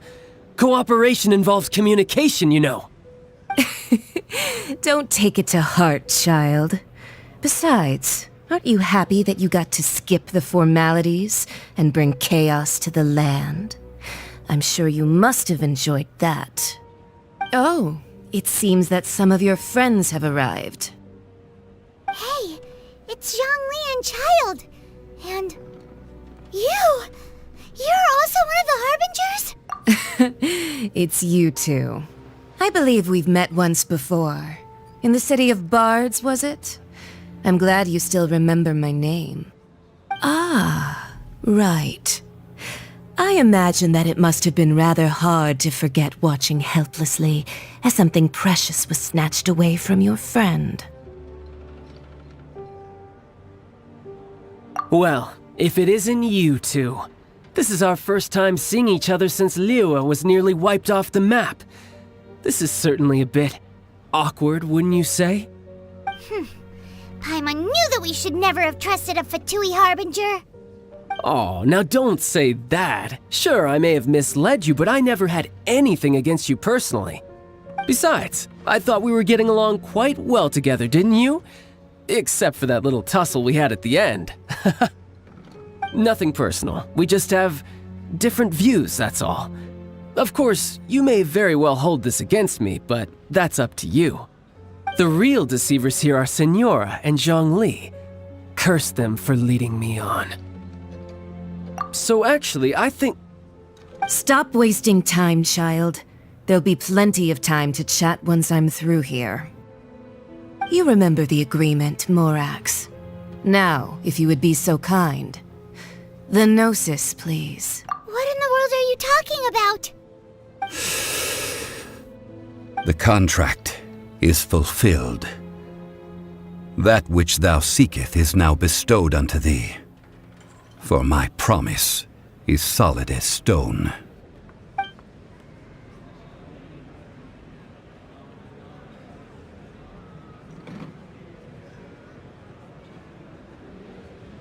How sanctimonious.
What? So you're the Lord of Chio? No, wait! That's an exciting twist and all, but why give the Gnosis to the Fatui? I do not give it for free. I give it as agreed upon in the contract, for it is a matter solely between the Tsaritsa and I.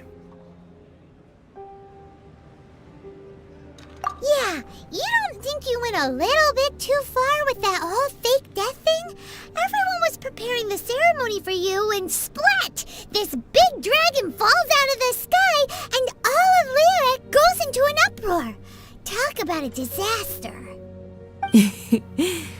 Gathering all the forces that had been bubbling behind the scenes, and then stirring them together in a pot that was bound to boil over.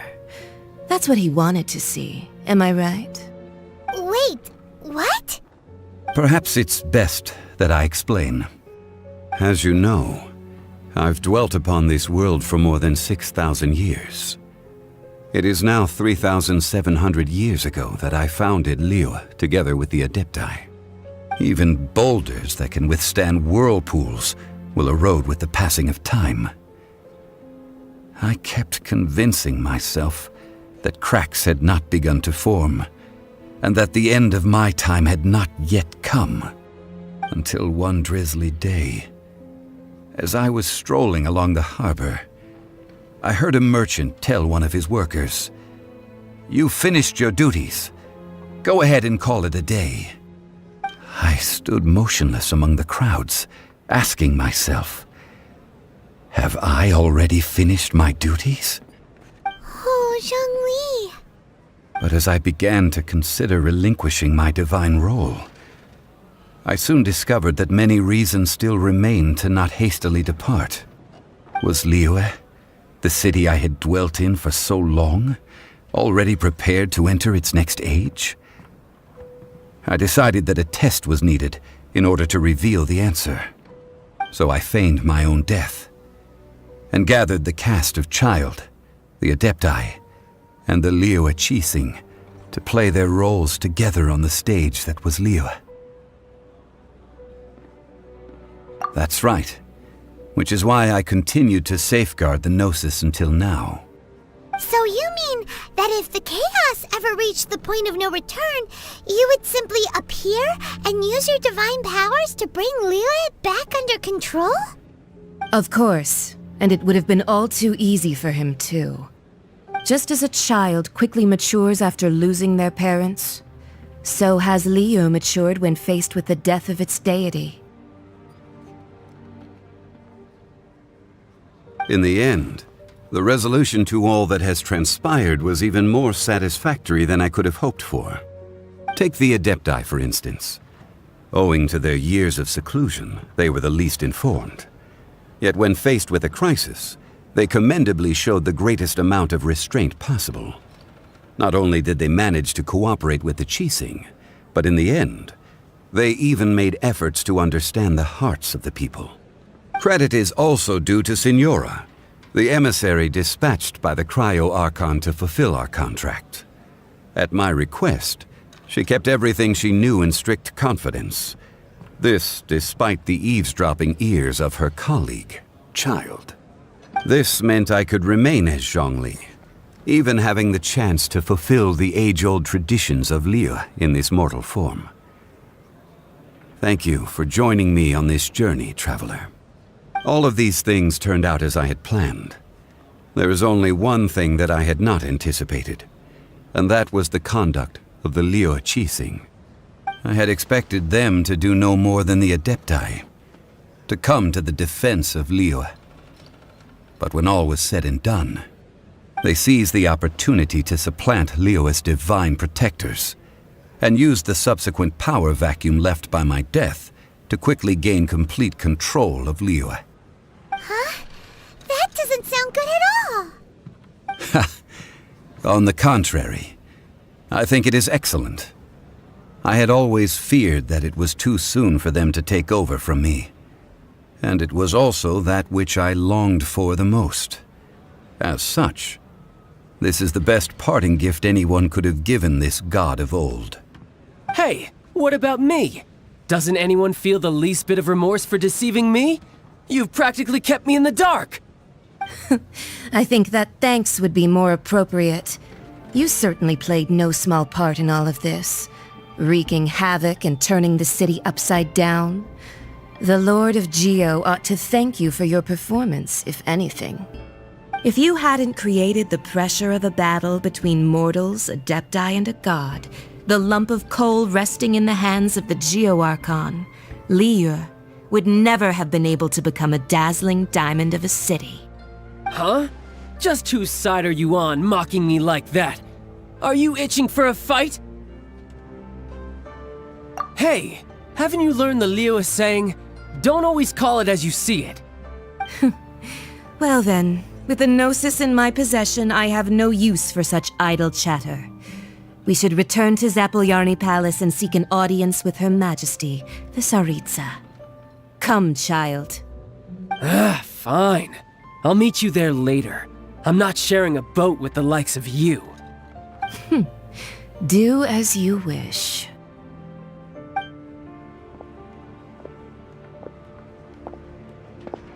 Now then, is there anything else you wish to ask me?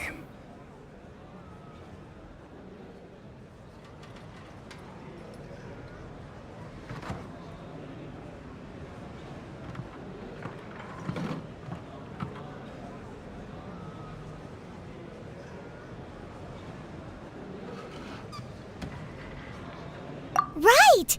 As Zhongli always told us, a good trade is a fair trade. Paimon has no idea what could be a good trade for a Gnosis. Realistically speaking, there is no such thing. Huh? However, I am the god of contracts. For thousands of years, I have made countless contracts. If the deal was of no benefit, then I certainly would not be inclined to agree to it. My agreement with the Cryo-Archon will be the last of my contracts as the Geo-Archon. My contract to end all contracts. As for the bargaining chip that the Tsaritsa used to balance the scales, uncover that answer for yourself in your future journeys.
Today's the day of the rite of parting. Although the star of the show is fake, we spent so much time trying to organize it, it would be a real shame not to go there now.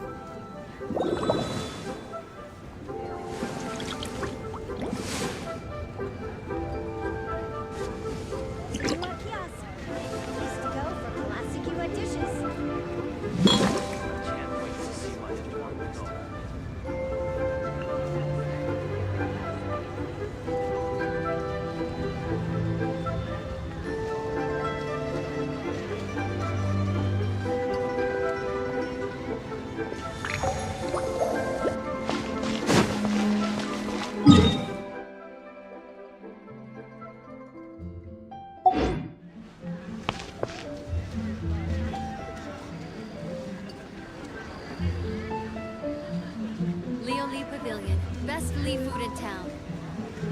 I can't wait to see my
Well, since we're going through with this rite of parting, I guess it means that those rumors hit the nail on the head. So Rex Lapis is really... But they didn't catch the culprit, did they?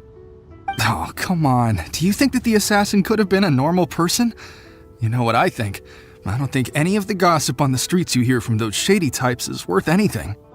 There's only one real possibility in my mind. I've heard that the assassin was that Fatui fellow. Youngish, pretty high in rank.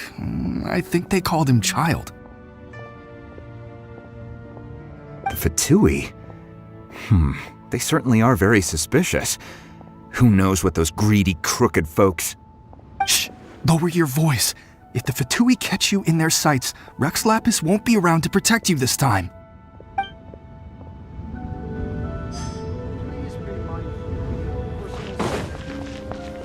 You know that god from the ocean couldn't have just shown up out of nowhere. I mean, it's been 2,000 years since Rex Lapis subdued it.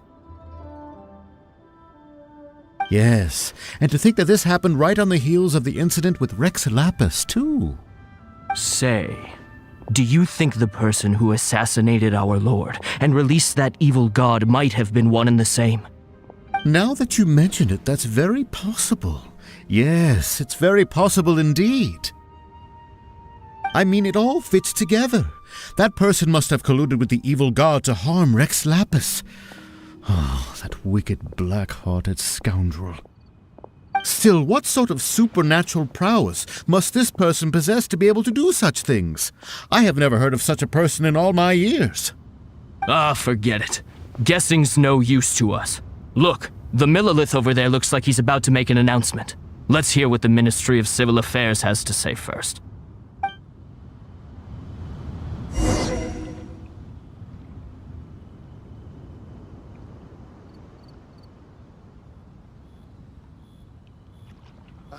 What if Master finds out?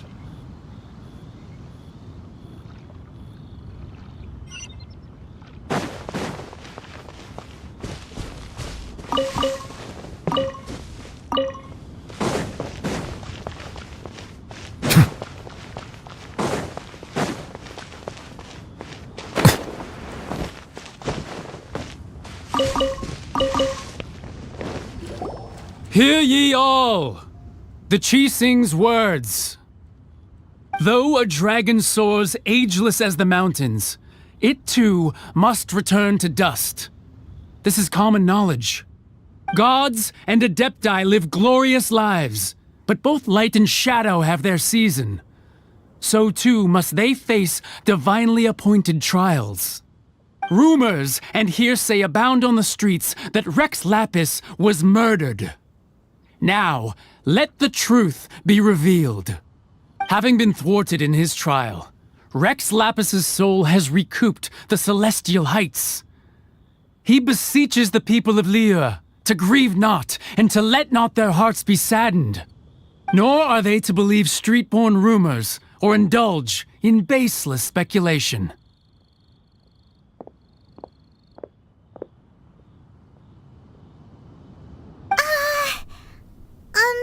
Paimon needs a translation on what the Chising's announcement said.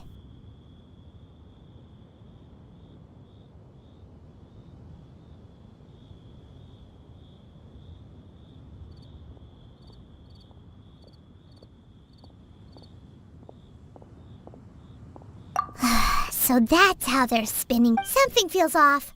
Why would they suddenly give up looking for the murderer? Not to mention how this excuse sounds like something they just made up on the spot. Could the Qixing already have known that Rex Lapis wasn't dead? But Zhongli said that neither they nor the Adepti knew anything. Did Zhongli tell them in secret after his gnosis changed hands?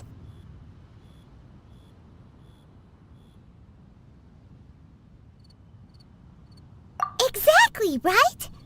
Ooh, seems like the rite of parting has been going on for a while now. Let's go have a look.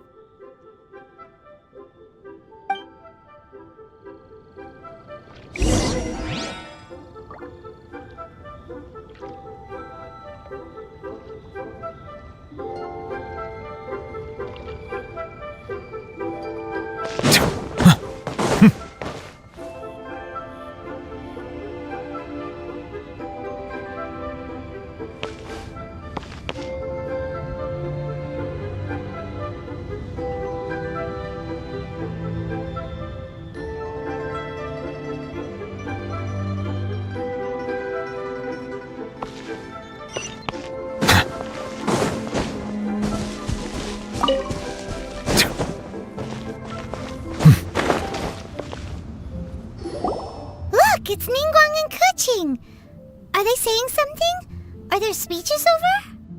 As said previously, Rex Lapis's soul returning to the heavens is the end of the contract. And it is also the end of an era. 3,700 years of contracts burnt and reduced to ash. We, the people of Liyue, were indeed prosperous. But blinded by our prosperity, we forgot that time can be pitiless. The long, unending dream of our Archon walking among us. Now that we have awoken from our dream, we must learn to say farewell. Will you stand with us as we re-establish our contracts? As we build a new age of prosperity? So concludes the words of Her Eminence the Tianquan. Does Her Eminence the Yuheng have anything to add?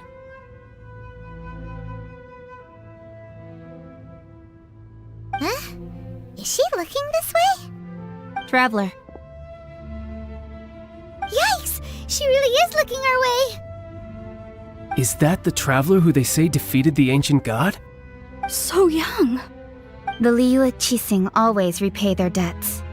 And as you have heard, our eyes see far and our reach is long. Name your price. You deserve that much. Whoa!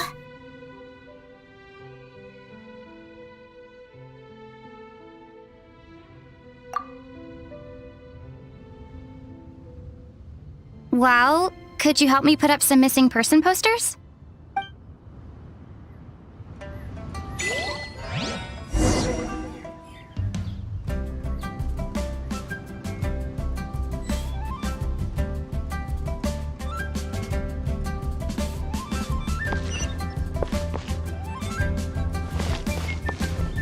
Roping you in was possibly the most masterful move we could have made. I believe that future generations will say so too when our deeds come up for their review.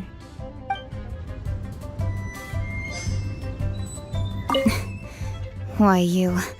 Were you just trying to look cool earlier, or are you really that selfless? If you were looking for someone, you could have just told me that in private.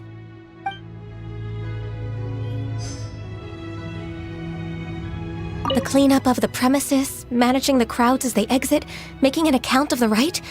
There's much that remains to be done. I didn't miss anything, did I?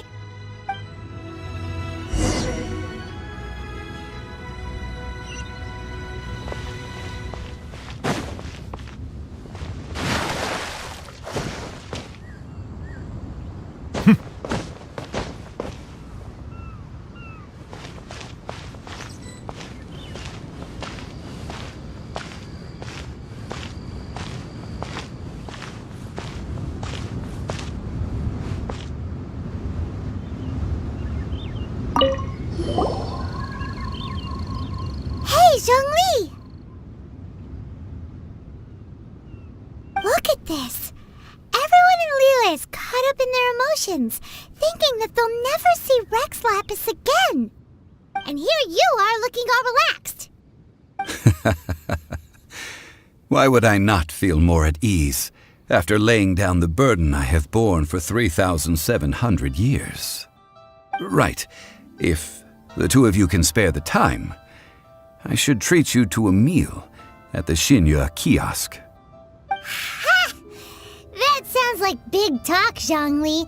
Paimon might have believed you if you were treating us to some third-round knockout, but you'd have to pay out your nose just to stand inside Shinya kiosk.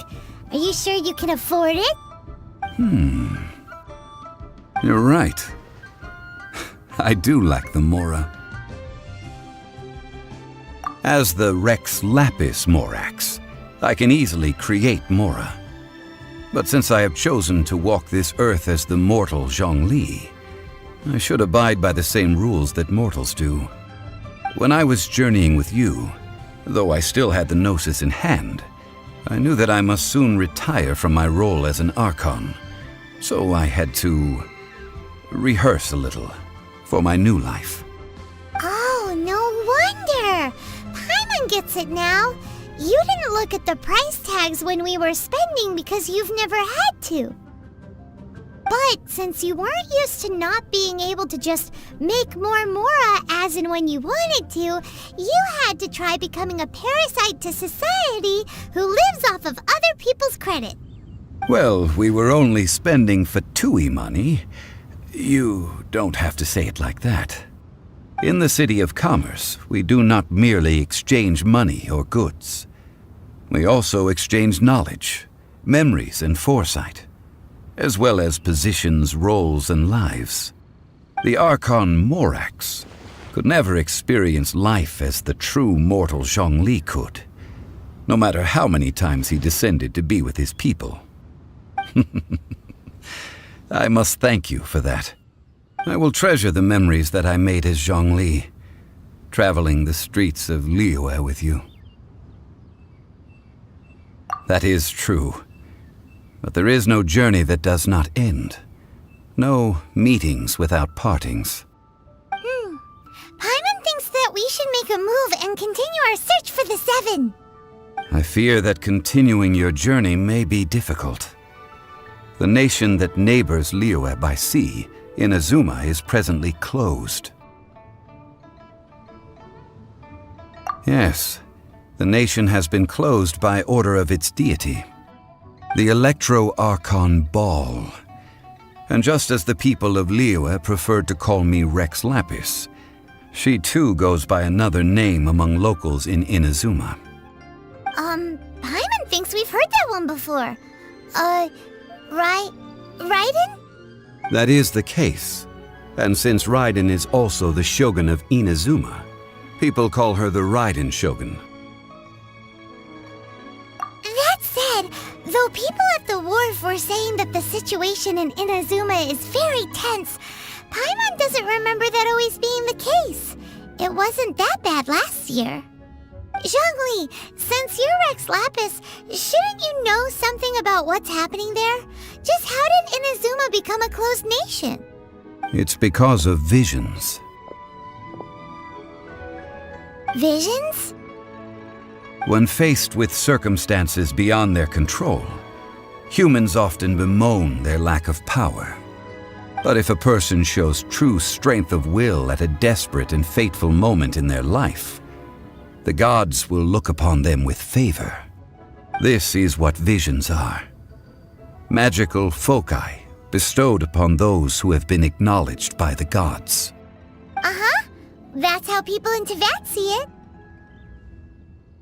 But starting from last year, the Raiden Shogun began promulgating the Vision Hunt Decree.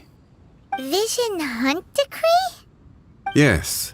It was an order to seize all visions within Inazuma's borders, and to inlay them upon the hands of the statue of the omnipresent god. They want to seize visions. But why? Aren't visions blessings from the gods? I should think that in the Raiden Shogun's eyes, It is precisely because they are divine blessings that they should be under the sole dominion of divinity. Whoa, that's harsh. The Animo Archon is the god of freedom, and the Geo Archon is the god of contracts. For her part, the Raiden Shogun is the god of eternity. It seems as though she has finally decided to eliminate any unstable elements that could pose a threat to her eternal realm. The fact that even I, the oldest of the seven, have now passed away will only strengthen her resolve to pursue eternity. Knowing her, she must have again quoted that adage she is most fond of when proclaiming that decree to her people. 7 ideals for 7 gods, and of these, eternity is nearest unto the heavenly principles. All right then. Was there anything else you wish to know? Ah, that was a good one. Failing a divine trial. How they came up with that excuse, I will never know. That said, the reason why the Qixing were so eager to resolve the incident and stop pursuing the culprit was indeed because they received news in secret that Rex Lapis was not dead. I hinted as much to the Adepti as well. How did I accomplish that, you ask? Have you ever heard of this particularly convenient Adepti art known as gifting dreams and visions? All right then. Was there anything else you wish to know? Yeah, about that. Before the Qixing made their announcement, we listened to a lot of people talking on the way. Most of them put the blame for everything on Child. These are indeed false accusations. But it remains undeniably true that Child did send people to the Jade Chamber to prevent the Adepti and the Qixing from defeating the ancient god. I've heard that Ningguang is busy milking that for all it's worth on the foreign relations front at the moment, browbeating the envoys of the Fatui. Ha! Those poor Snezhnayan diplomats. If it were not for Child's exalted position as a harbinger, I'm certain that they would have shifted all the blame to him and called for his dismissal by now. All right then. Was there anything else you wish to know? The time of the Adepti has long passed. If even the Liyue Qixing don't want to face that truth, then what future is there for Liyue? Kuching is absolutely right in saying this. Now, though I did laud Ningguang's desire for power, believing this to be a good thing, and thought as a matter of course that she must have been behind the Qixing's plan to take governing power over Liyue from the hands of the gods and Adepti, could the original person who brought up the idea of seizing power have been... All right then. Was there anything else you wish to know? That's right.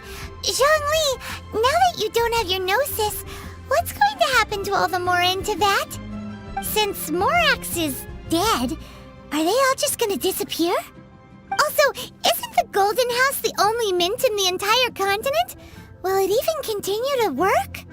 The Mora present now will not vanish, but the Golden House will indeed have to cease operations for a lengthy period of time, since creating Mora requires the use of the Geo Archon's power.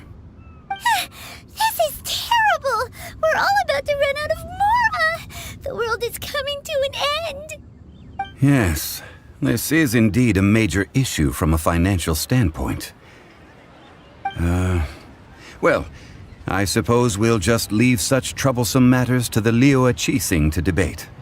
Then, did you at least set some private funds aside for yourself? Oh, a private fund. This does seem like a good, logical, common-sense idea. It's a shame. What's a shame? It's a shame that I didn't think of it at the time. All right then. Was there anything else you wish to know? Well then, I suppose you'll have to find a way to get inside this closed nation. Have patience. I suspect that some serendipity must first come into play.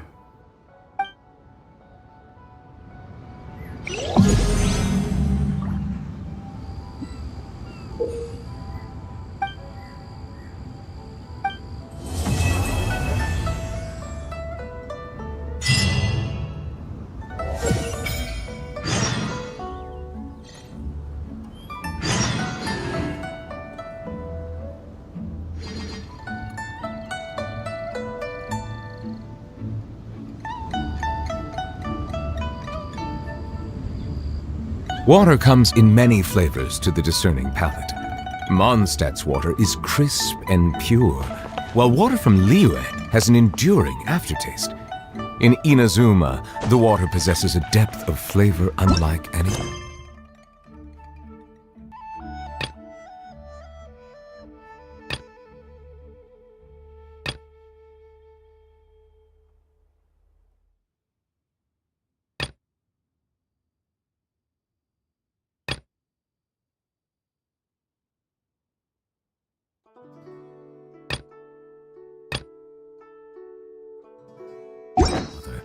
Sumeru's water, meanwhile, has a rich and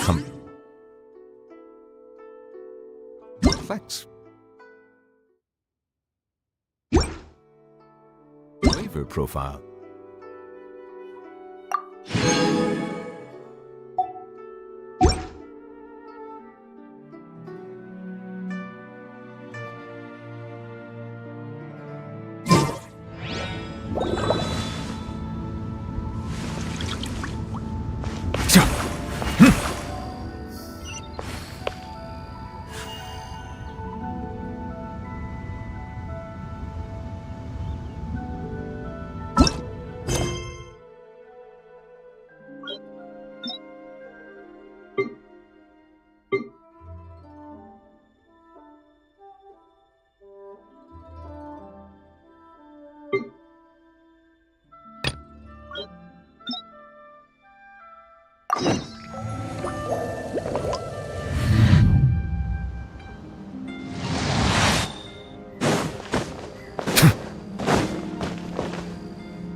I have gathered everyone here today to make an important announcement. Perhaps some of you will have heard the news already. I am, in fact, planning to rebuild the Jade Chamber. Rebuild the Jade Chamber? That's a huge project! So the rumors are true. No wonder the price of building materials has gone up so much lately. The Jade Chamber means a lot to Lady Ningguang. Getting involved in this would be a huge opportunity. Lady Ningguang, is there any way we can be of service? Patience. Since the news made it out a few days ago, I have already had many people contacting me to declare an interest in joining the project. Nevertheless, I do have a few matters I should like to entrust to you here today. The building site has been chosen, and most of the materials have been assembled. 3 key items are, however, still outstanding. They are as follows: Sunset Vermilionite, Wonder Cores, and Adepti Sigils.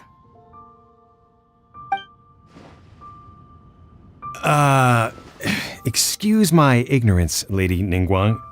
I'm familiar enough with Plostrite, but I've never even heard of those other 2. Only sufficiently large pieces of Plostrite, or specifically Vermilionite, may earn themselves the Sunset moniker. This stone is what allows the Jade Chamber to float. Wonder Cores, meanwhile, are the central components of the mechanical structure of the Jade Chamber. Adepti Sigils serve as a means of integrating the mechanical devices with Adepti art. They are as indispensable as the mechanical core itself.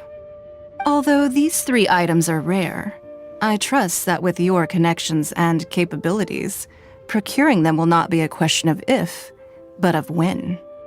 I take the saying, time is money, more seriously than most. Efficiency is everything. I will pay a generous price for the materials that you find, and in addition, the first 3 people who collect all the materials will have the opportunity to ask me a question. You may ask me anything, and I will give you an honest answer. I trust that this means of compensation will be to everyone's satisfaction. These things won't be easy to get hold of. But if it means a chance to get some inside information on Liyue Harbor's development plan for next year... Then it's the deal of a lifetime. Information from Lady Ningguang is priceless. Whoever gets to it first takes the market. Haha, what a coincidence! I won't divulge too much, but I heard some murmurings about some Plostrite just the other day. So excuse me all, but, I have some business to do.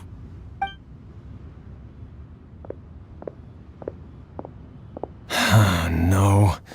We better move quickly, or this opportunity will be snatched away from us. Ningguang's rebuilding the Jade Chamber? This is a huge deal! Let's get involved! So you heard my announcement, did you? What do you think? Interested? Yes. Providing the question pertains to something I am knowledgeable about. Really? Ooh, then Parma will ask you about how to run a business! Then we'll never be short of Mora ever again. Of course. But how much information I share with you will depend on your performance. The construction of the Jade Chamber requires a great deal of space.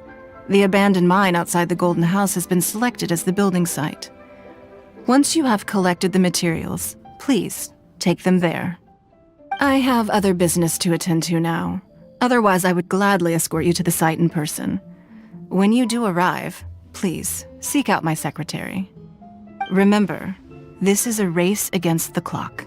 A rare opportunity presents itself to you.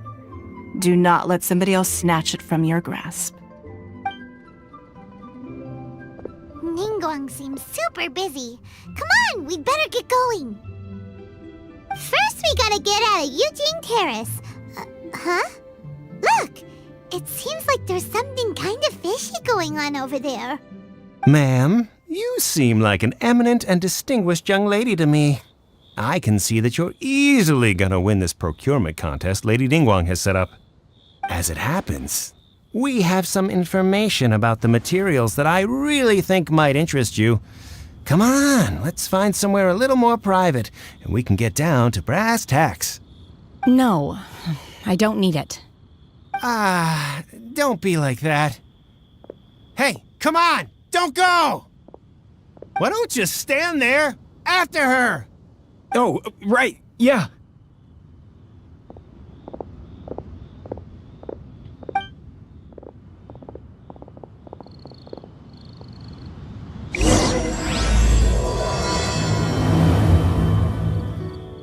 Did you hear that? They said they had some useful information!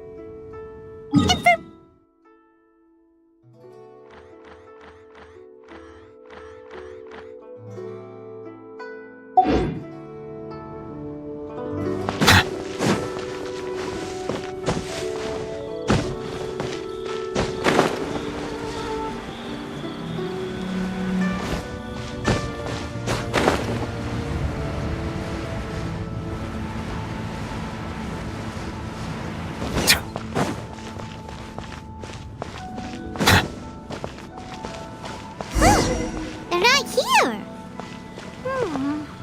Let's keep looking.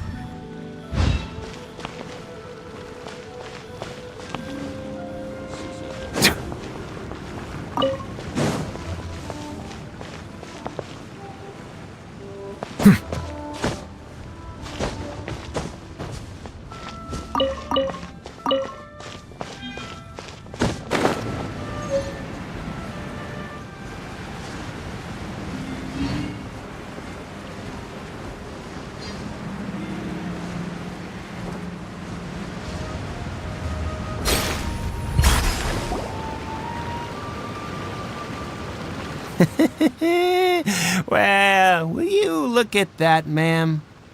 Nowhere left to run. Don't worry, we're not bad guys.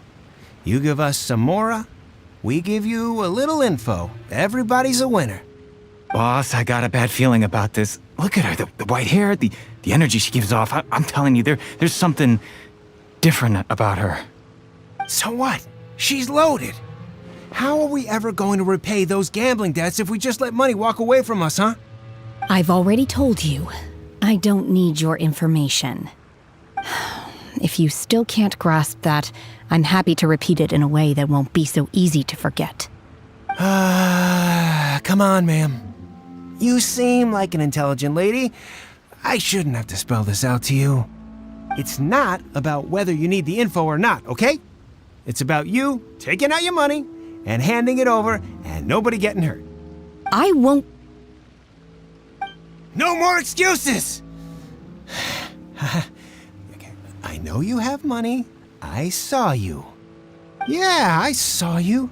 Strolling into Leo Lee Pavilion, ordering a table full of food, and only taking a few bites. Then Shinyue Kiosk, then Wanmin Restaurant.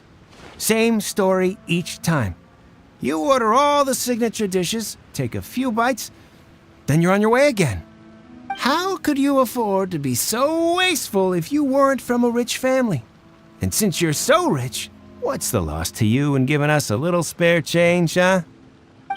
Master warned me not to lay a hand on anyone in Liyue Harbor. But here we are. Perhaps... yes. Let's call it fate. Boss, I'm telling you, something's not right. What are you afraid of? We're just selling information. It's not illegal. If she lays a finger on us, all the better. We'll sue her for everything she's worth. Oh, you again. The Millilith. What are the Millilith doing here? Did you do this? You ought to mind your own business, I swear! Silence! How dare you threaten innocent civilians? You're coming with us. No, don't be angry, sir. Please, let me explain.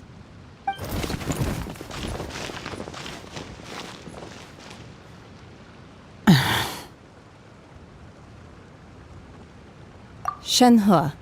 Shenhe? My name. Oh, so your name's Shenhe. Paimon's name is, well, Paimon. And this is Paimon's travel buddy. I've heard about you two before. Thank you for helping to defuse the situation. I could have dealt with it myself, though. I suspect smashing his head against the ground a handful of times is all it would have taken to get him to surrender. You can't do that. That's way too violent. This is Liyue Harbor. There are laws against that kind of stuff, you know. Laws? No, apparently not. Really? So how exactly have you...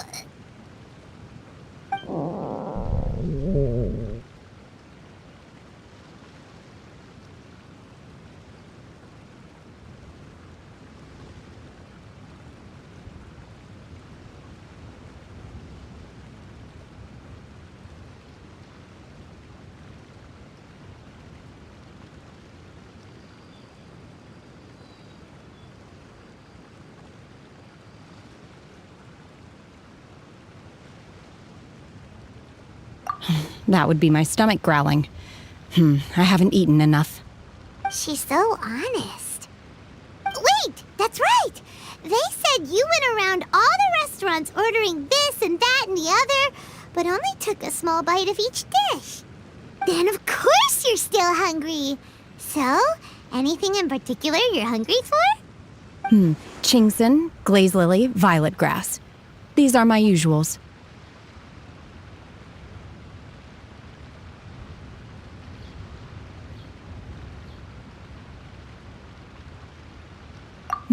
Medicinal herbs?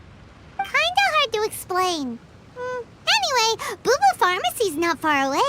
Let's take Shenhe there for a big medicinal meal. After all, you can't work on an empty stomach. Psst. Do you think Shenhe might be an adeptus? It seems like it's her first time in Liyue Harbor, and she doesn't... Are you here to buy some herbs? I do hope you brought your prescription. Chingson, glaze lily, and violet grass, please. Half a pound of each. What kind of prescription is this? Sounds more like a lunch order. Oh, here you go. That's everything we have in stock. Thank you. She's really eating them!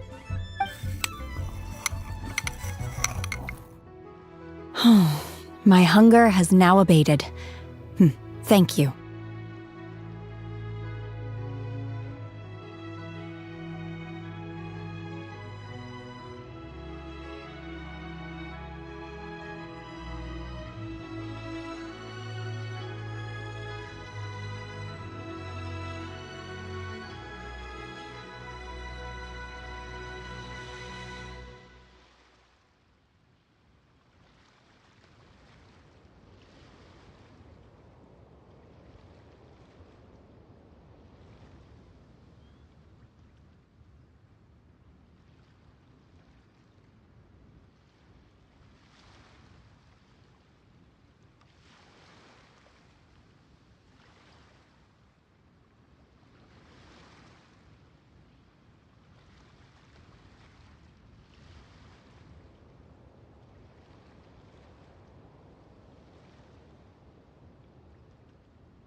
Rather awful.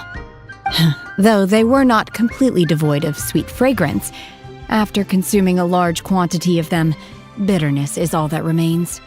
So, how come you chow down on these and barely touch the restaurant food? If Paimon had enough Mora, Paimon would go to the fanciest restaurant in town and order a whole table of food and eat it all in one go. Because I'm not sure whether I will remain here in the future. The food of the mortal realm is most delicious, but should I return to the mountains, yearning for the food here shall only pose an obstacle to my continued spiritual development. Sampling each dish in order to appreciate its taste is enough. Return to the mountains! That proves it! Paimon knew she was an Adeptus! Enough about me. What are your plans from here? Oh, right! Paimon almost forgot! We came out to take part in the Rebuild the Jade Chamber competition! And now we're probably super behind because we've been held up for so long. I see. I heard something about the contest when I was passing by. Yep! You get to ask Ningguang any question you want if you win! Were you interested in the contest too, Shenhe? I came for the rebuilding of the Jade Chamber, but until this point I had no intention of joining a contest. However, you have shown me your kindness, and I would now like to lend you my assistance. Oh, don't worry. I ask for nothing in return. Wow! You really don't have to. But having an Adeptus help out will make things a whole lot easier, so... Then let's not delay. I have a plan. Great! Paimon bets this is gonna be the awesomest plan ever! I am not sure whether or to what extent this plan can be classified as awesome. I do, however, believe it will be highly effective. We simply need to dispose of everyone who is currently ahead of us. Then, we alone shall become the victors. Veto! That is not acceptable! Not by a long shot! Really? But I hear that competition is in essence about conflict and one-upmanship. Look, we want to win this competition fair and square, okay? Sunset Vermilionite, Wonder Cores, and Adepti Sigils. Let's start at the top of the list and work down. So, for Plostrite... I was wondering who I could hear arguing over there. So, it's you. Baishu? What are you doing out here? Lady Ningguang wishes to purchase a large batch of wound dressing. We're running low at the store, so I came out to fetch the ingredients personally. Huh?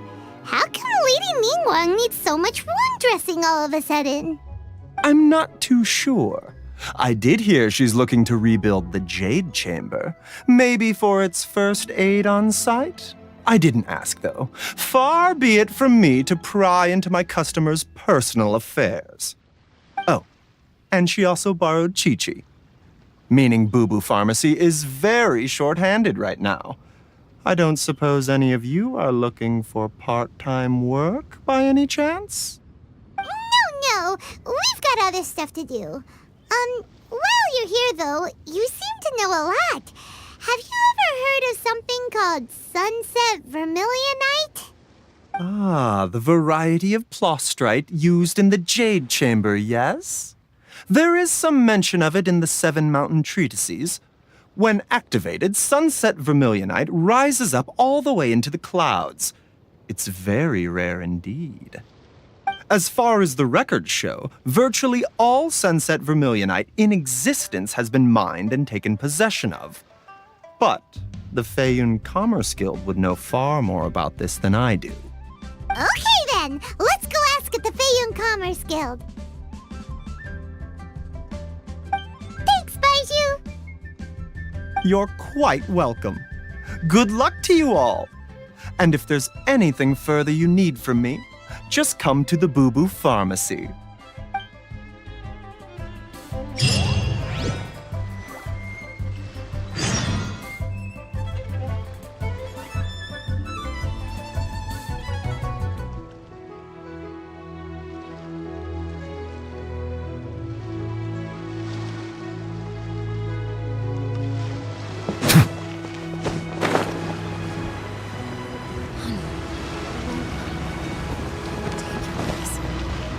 don't want to.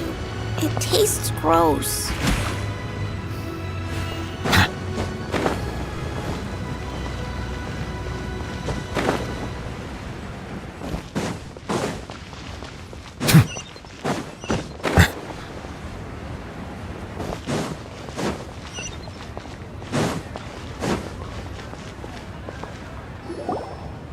Master Xingqiu, thank goodness you're finally back. Oh? Why do I detect an urgency in your voice? The guild has had a whole string of strange orders in recently. Everyone's been completely caught off guard. Your father gave me specific instructions to ask you to stay and help out if I happen to see you. I see. Have someone sort the orders by type for now. I'll deal with them myself shortly. Oh, how wonderful.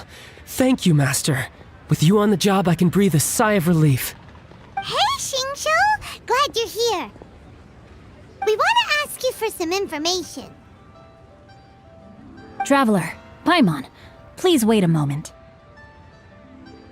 Shu, I need to entertain some guests.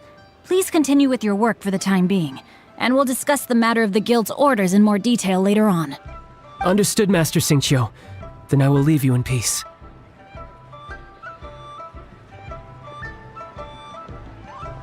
I wasn't counting on finding you here today. What's going on? And how, pray tell, may I be of service?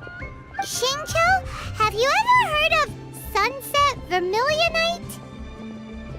Oh, I see. So you've entered Lady Ningguang's contest as well. As well? Do you mean... The truth is, the Feiyun Commerce Guild is in possession of some Sunset Vermilionite, but only one piece. We are holding it on behalf of someone who has asked us to put it up for auction, and a lot of interested parties have already come to us inquiring about the price. At the end of the day, it all comes down to supply and demand. In this case, I'm guessing the final transaction price may be in excess of 500 million mora. 500 million?! Honestly, I would recommend that you don't bother bidding on this one. The price is greatly inflated, and it's just not worth it. But without any Sunset Vermilionite... Don't panic. I don't suppose you ever heard of Sea Gazer? Who? Sea Gazer was once very close to Mountain Shaper, but if I am not mistaken, he has already passed away. Yes, precisely. I didn't know anyone else knew about him. According to records of drifting clouds, Sea Gazer once built an abode to store his rarest and most exquisite treasures, among which was some Sunset Vermilionite.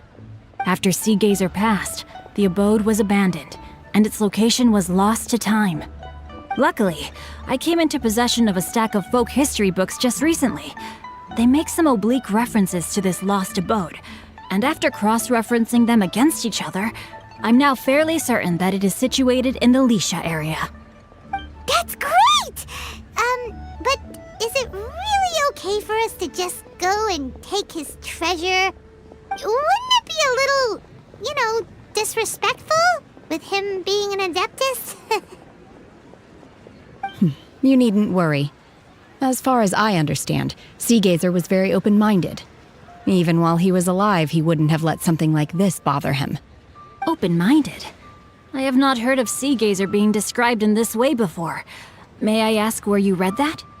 Just a rumor I heard out in the mountains. All right then, let's go.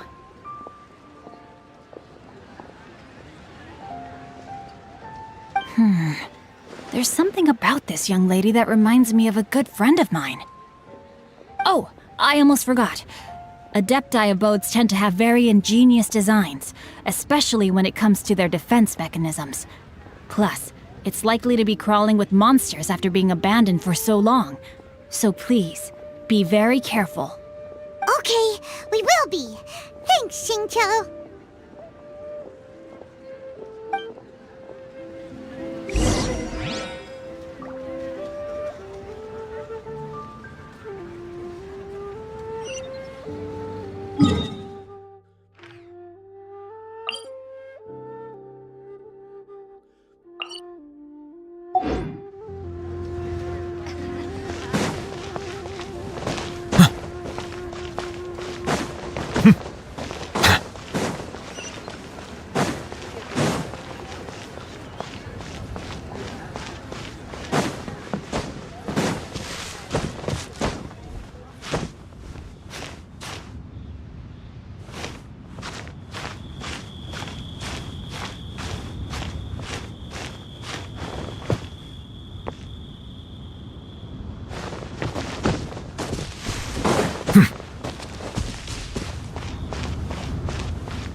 Leave it all to me.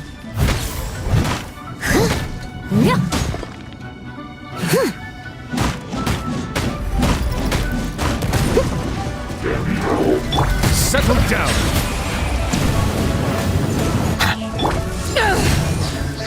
Go, Barret Buddy!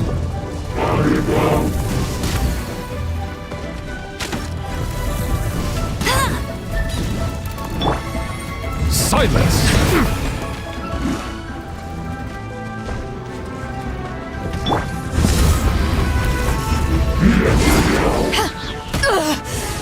Not bad. Bow your head. Justice is blindsided.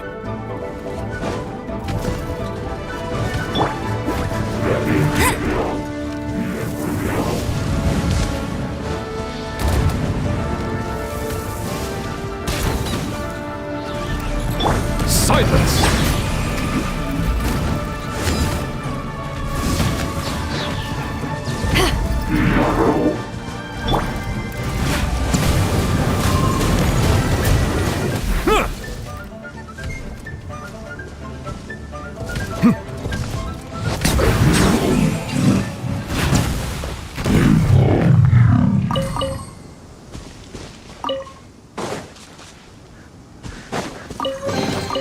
Is it what you wish to find? Hopefully the excitement of opening a treasure chest has at least made it a worthwhile experience.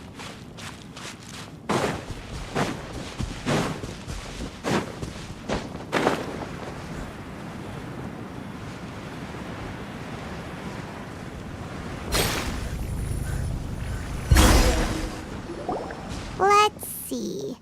Shincho said it should be around here, but Paimon doesn't see anything.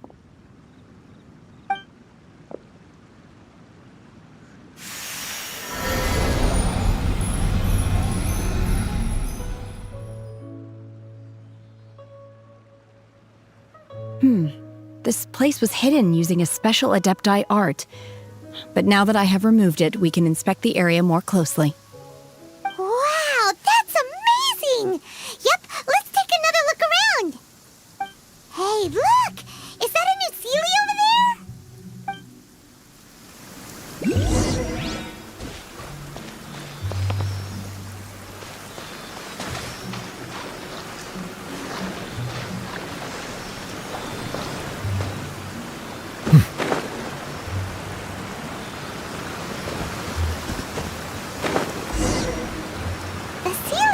to here and then disappear.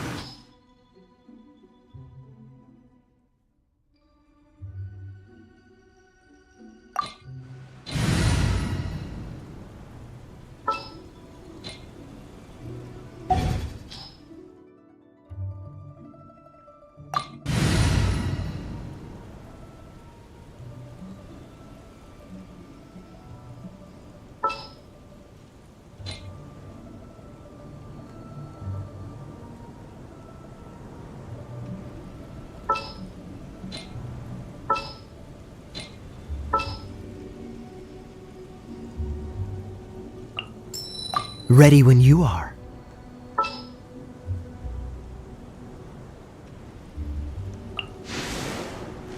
Here, let me help you.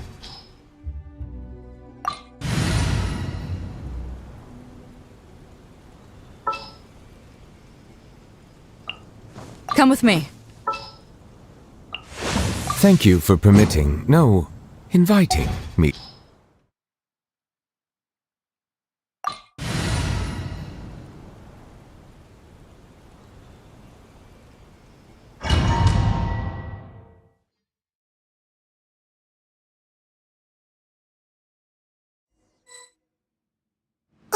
What? Weren't we at a waterfall just now? Oh, so many clouds. It feels like we're high up in the sky. I believe this is the abode of that Adeptus. With any luck, the sunset vermilionite we're looking for should be in here. Really? Let Paimon see. Huh? Isn't that the Sealy from before? Look, it's gone and snuck beneath the clouds. And now that Paimon takes a closer look, the rocks and trees here don't seem complete. Oh, could there be something below the clouds? These are not real clouds. They are the product of an Adepti art used for spatial partitioning. If we want to go down, we must first destroy the mechanism that is maintaining the Adepti art. All right, then let's do it. I sense the presence of monsters in this place. I don't know where they are hiding, so we'd better be careful.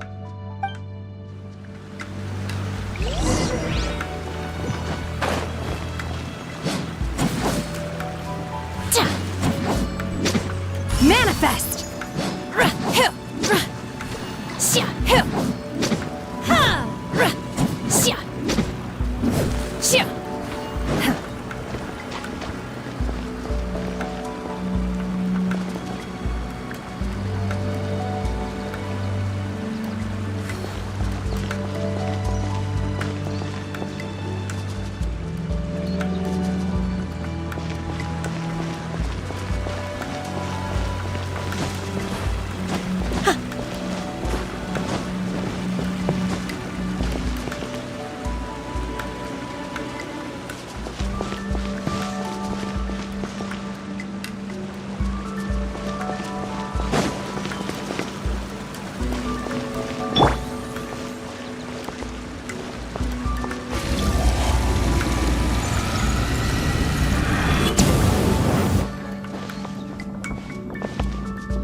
Settle down!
Bow your head.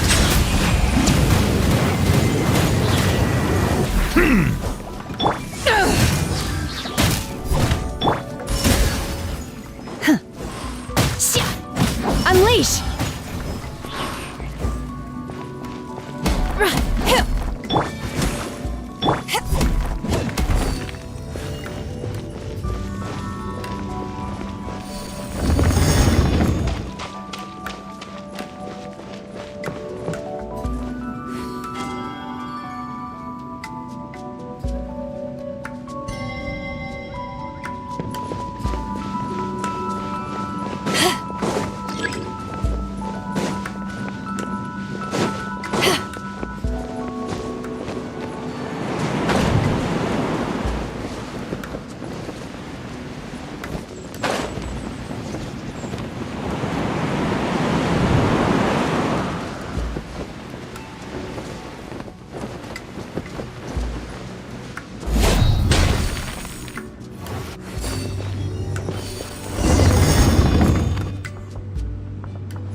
It appears that we've been taken for intruders. This time, why not allow me to take care of this?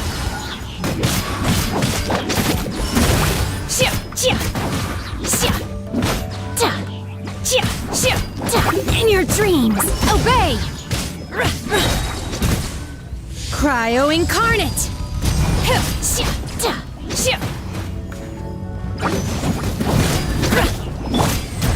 Be sanctified.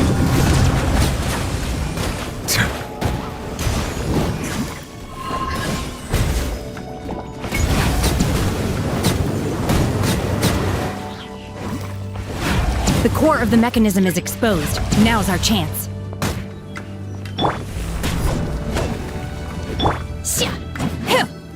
Manifest!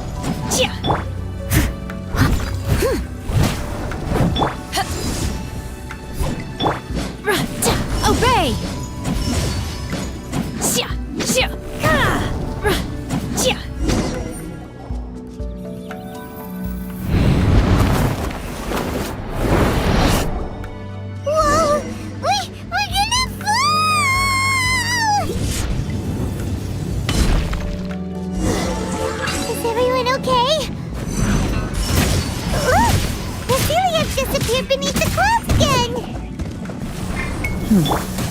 It looks like we need to go further down.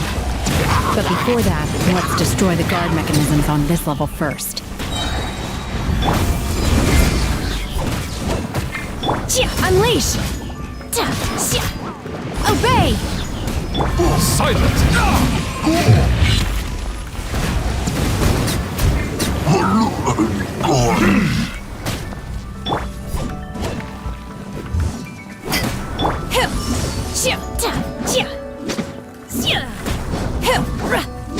Unleash!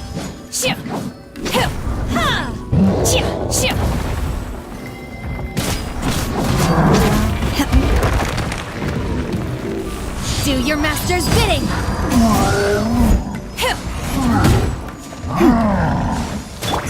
Settle down! I must leave no stone.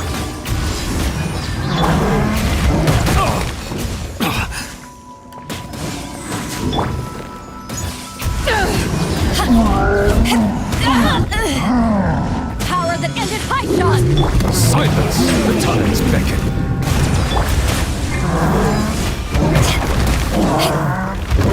Obey! Manifest!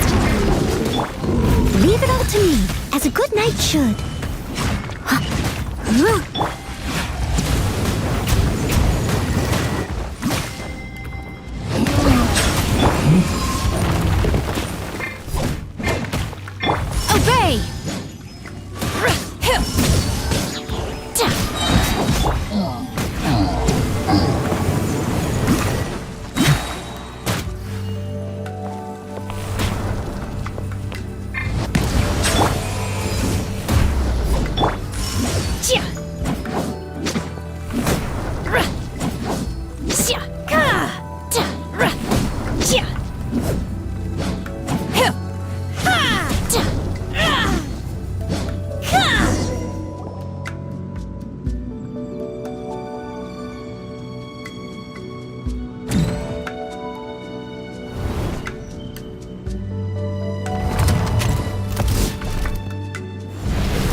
Luckily, there was a pool of water at the bottom.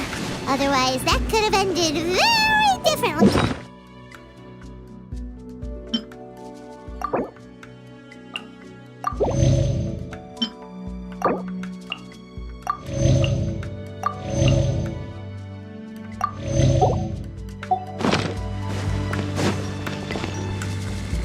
Hey!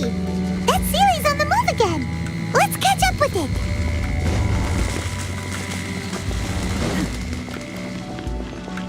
Huh. Something looks different about this stone wall. Let's take a closer look.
Unleash!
rusty.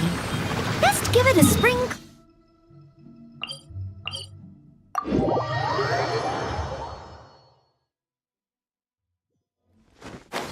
Such fair weather. Why don't we do a bit of sunny work? Oh, what sort of work is that, you ask? Well, anything that makes you feel bright and sunny, too.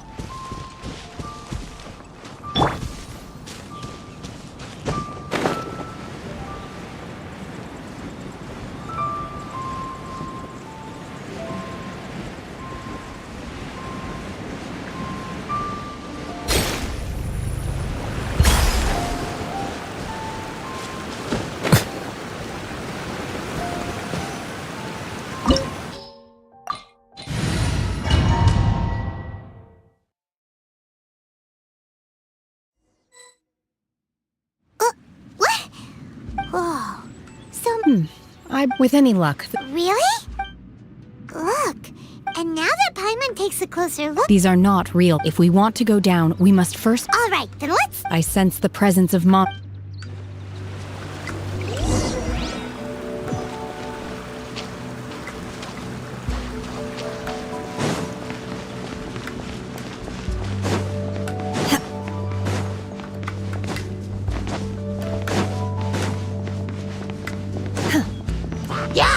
Settle down!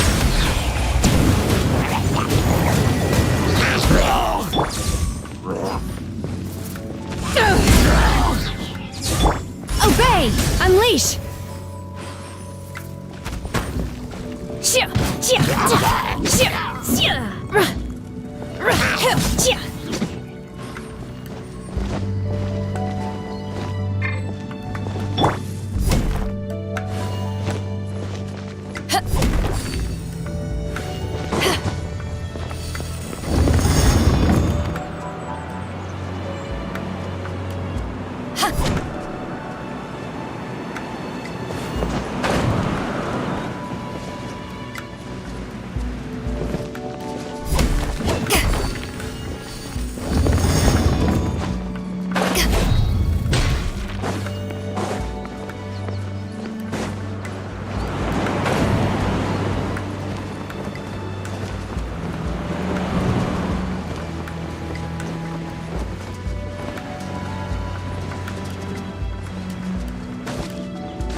Manifest!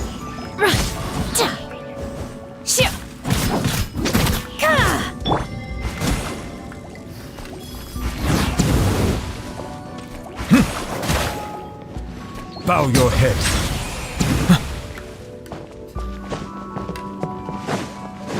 It appears that we've been taken for intruders. This time, why not allow me to take care of this?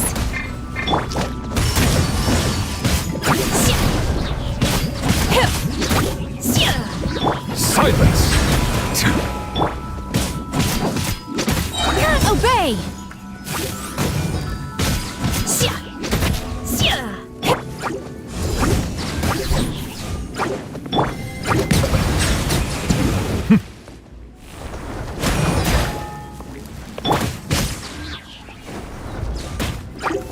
Unleash! Obey! Bow your head.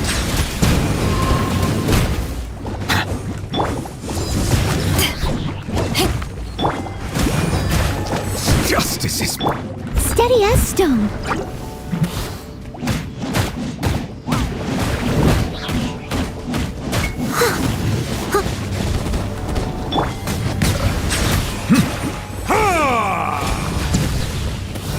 Manifest!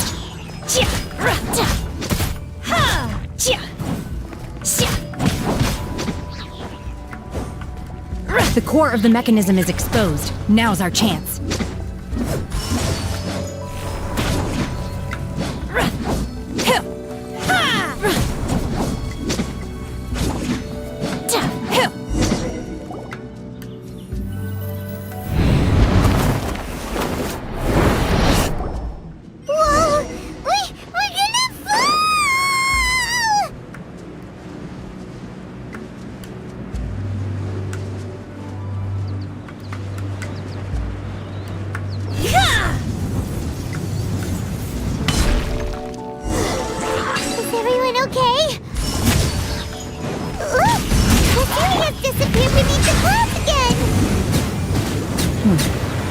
It looks like we need to go further down. But before that, let's destroy the guard mechanisms on this level first.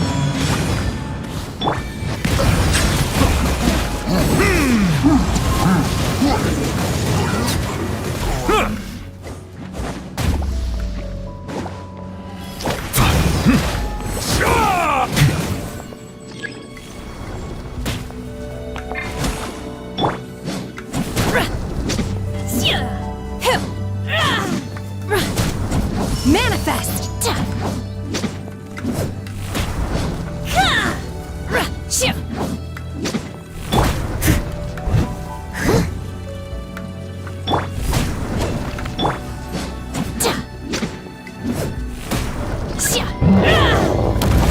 Obey! Silence!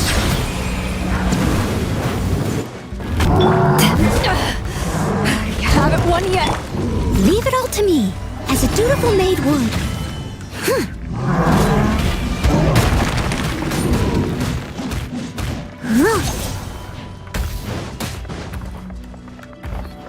Settle down!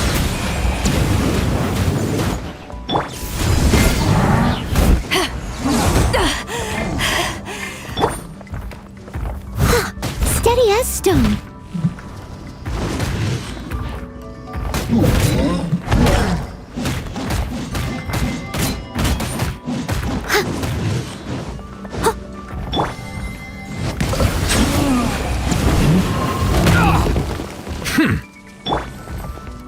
Manifest! Obey! Cryo Incarnate! Bow your head. Let the mighty be humbled. Eyes on me! No one escapes!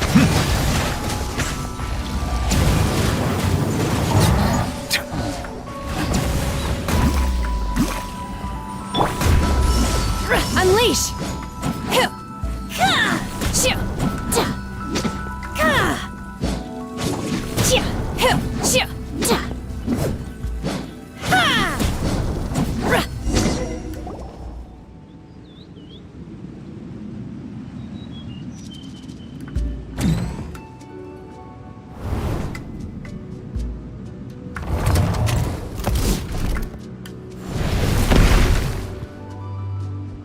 We're gonna fall. This time, we're really gonna fall. Ah! So high. Luckily, there was a pool of water at the bottom. Otherwise, that could have ended very differently. Hey!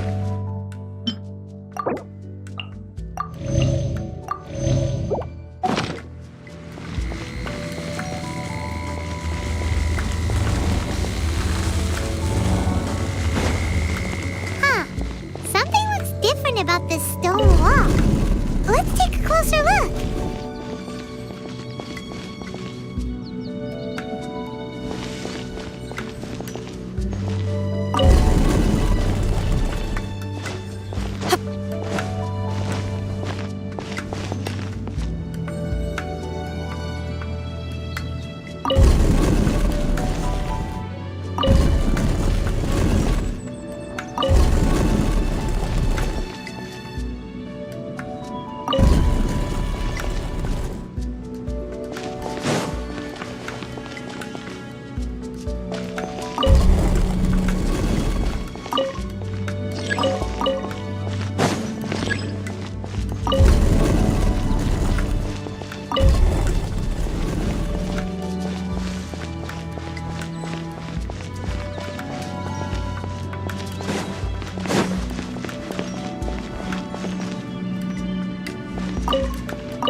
I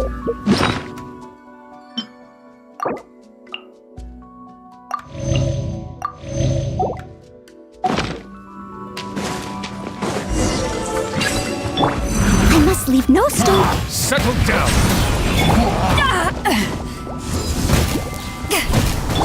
Obey!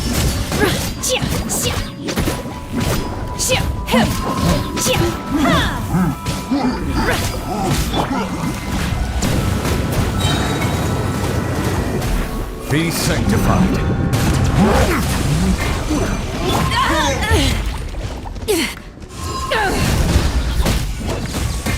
Unleash! Manifest!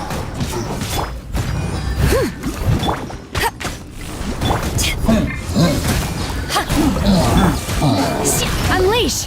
Do your master's bidding!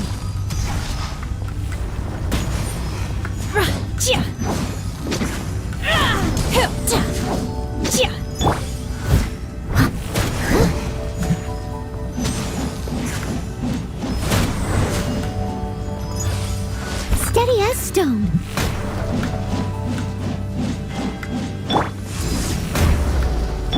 Obey! Unleash!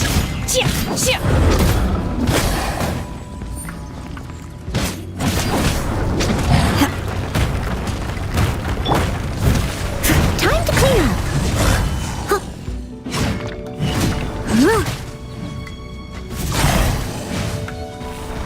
I must leave no stone unturned.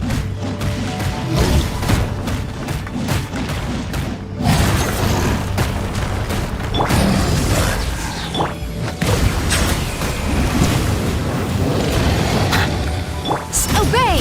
Unleash!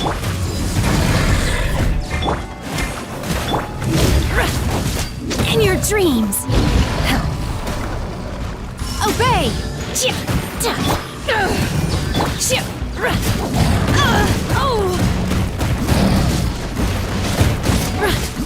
Bow your head. Unleash!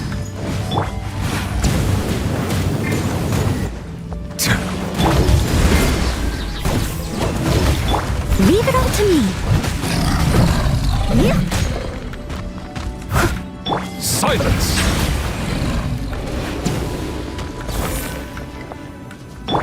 Obey!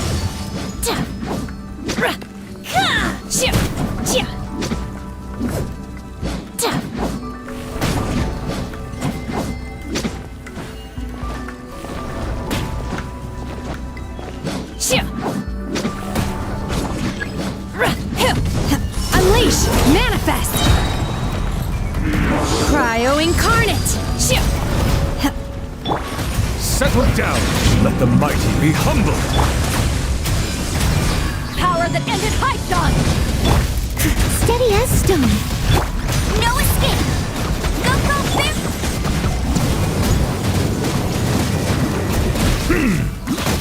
Unleash! Manifest! Silence!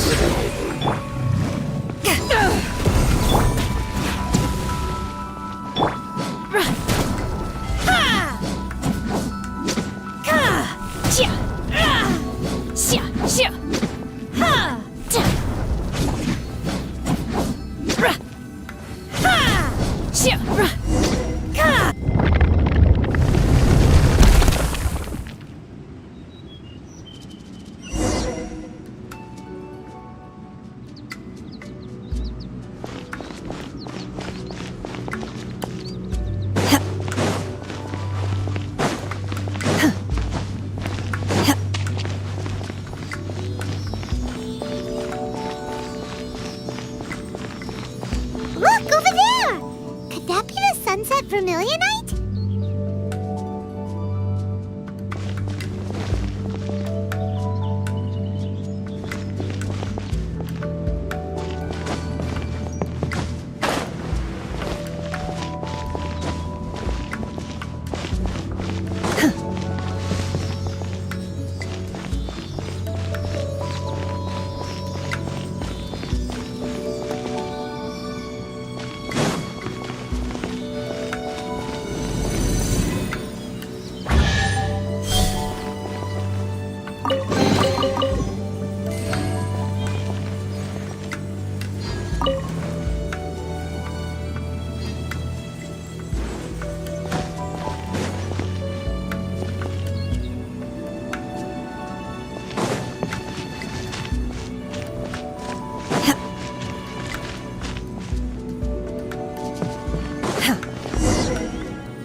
so huge!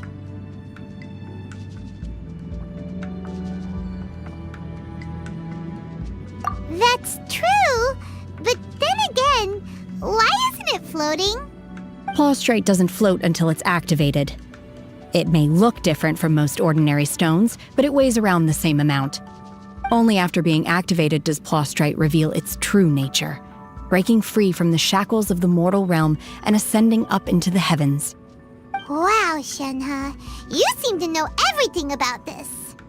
Only because my master is fond of chatting about these things. The moment she has some time to spare, she'll come straight for me and start telling story after story. I don't care for her stories most of the time. I certainly didn't expect them to ever come in handy like this. Hold on a sec. Paimon just realized something. If we activate it here, there's no way we'll be able to get it back to the site, right? Heck, we'll be dragged up into the sky too! But if we don't activate it, how else are we gonna lift it? This rock must weigh well over 1,000 pounds, surely! Don't worry. I can handle the weight quite easily. Are you sure?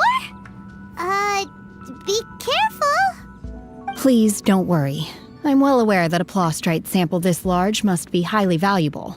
I will be gentle with it and make sure it does not get damaged.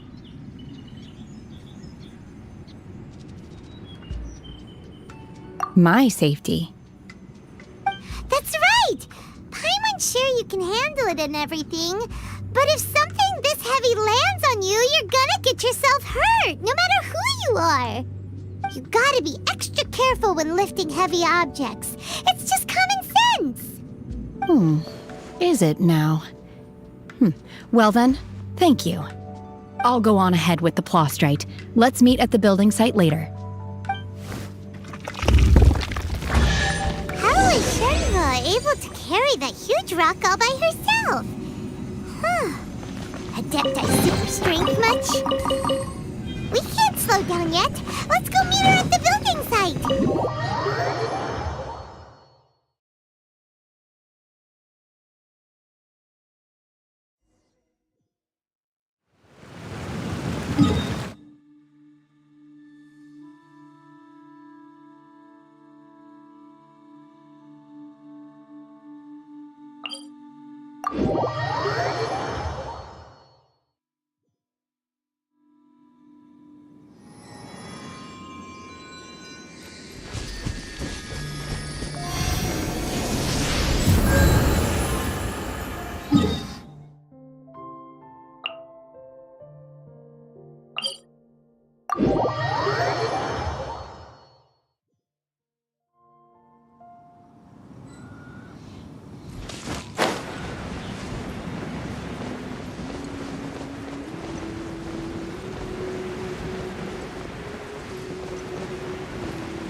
Oh my god, I can't believe my eyes. How can she lift that massive rock all by herself? She's gotta be one of those Adepti, surely.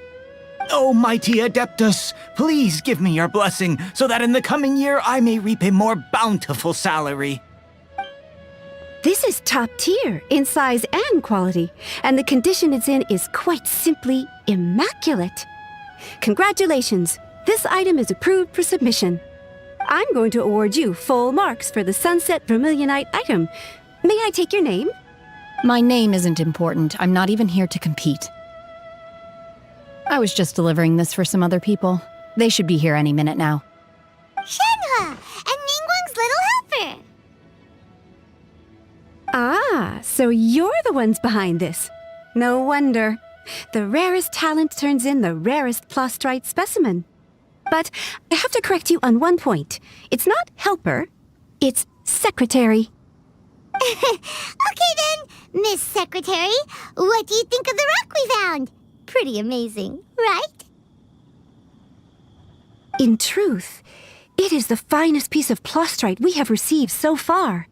If everything goes according to plan, we will use this piece in the foundation of the Jade Chamber, which will enable us to proceed to the next stage of construction. As a side note, Lady Ningguang has rented some dwellings in the nearby area to serve as accommodations for the contestants.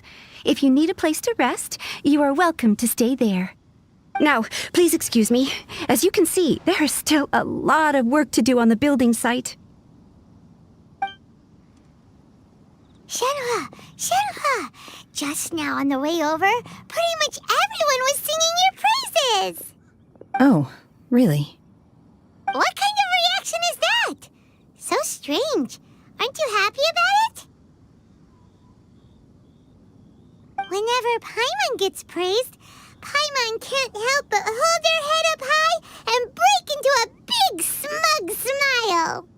I've had similar compliments before. They call me an adeptus, treat me with great deference and respect, as if I'm set apart from the common folk. Yeah, 'cause that's how adepti are. At least the ones we've met are pretty unique and reclusive, too. Way different than normal people. But I am not... Shenhe? I'm fine. I've been exerting myself quite a lot ever since we set foot in that abode. I'm just a little fatigued. Well, Byron said that there are some makeshift hotels we can use, right? Let's go check in and take a rest. No need. I simply need to find myself a secluded place in the wilderness to sit and meditate in silence. You can't do that. It's dangerous out in the wild on your own. When you're hungry, you go eat something tasty. And when you're tired, you go lie down in a nice, comfy bed. All right? Seriously, don't punish yourself like this. Okay. If you insist. Great! Now we're talking. Let's head to our hotel.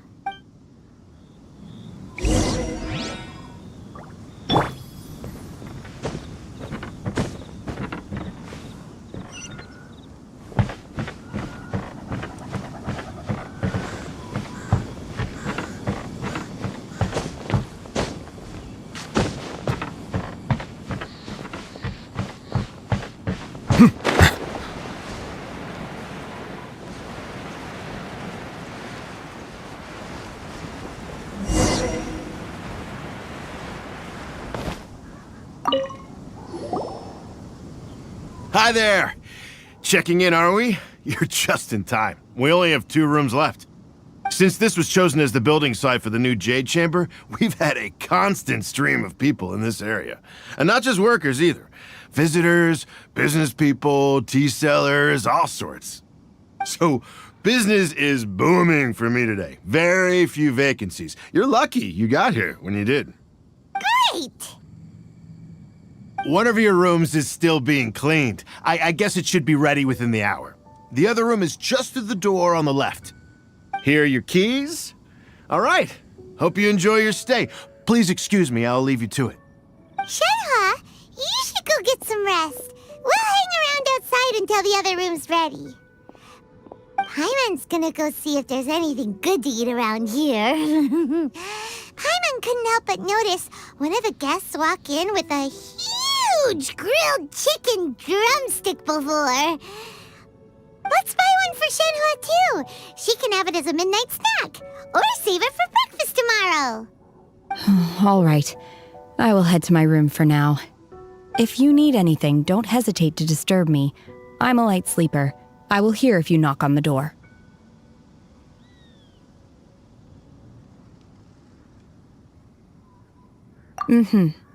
See you tomorrow.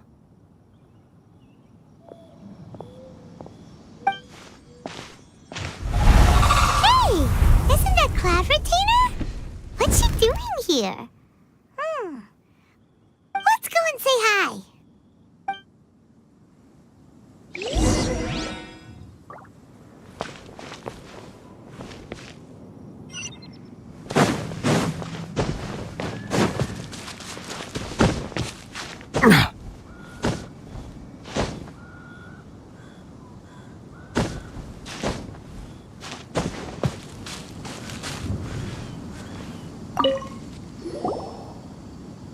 One trusts you have met Shen He. So, are you getting along quite well? So far, so good. Yeah. So, you know Shenhua too, Cloud Retainer? Naturally. Save for Ganyu, who spends the majority of her time in Liyue Harbor. All the Adepti living today are acquainted with Shen He to some degree. Cool. So, what's her Adeptus name anyway? Calling her Shenhua feels kind of friendly, but also kind of disrespectful. So Paimon's thinking maybe it'd be better if we called her by her Adeptus name instead. Her Adeptus name? Why, pray tell, would Shen He have an Adeptus name? Don't all Adepti have a special title they go by? On this latter point, you are correct. However, Shen He is human. Oh, right. Wait, what?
a surprise!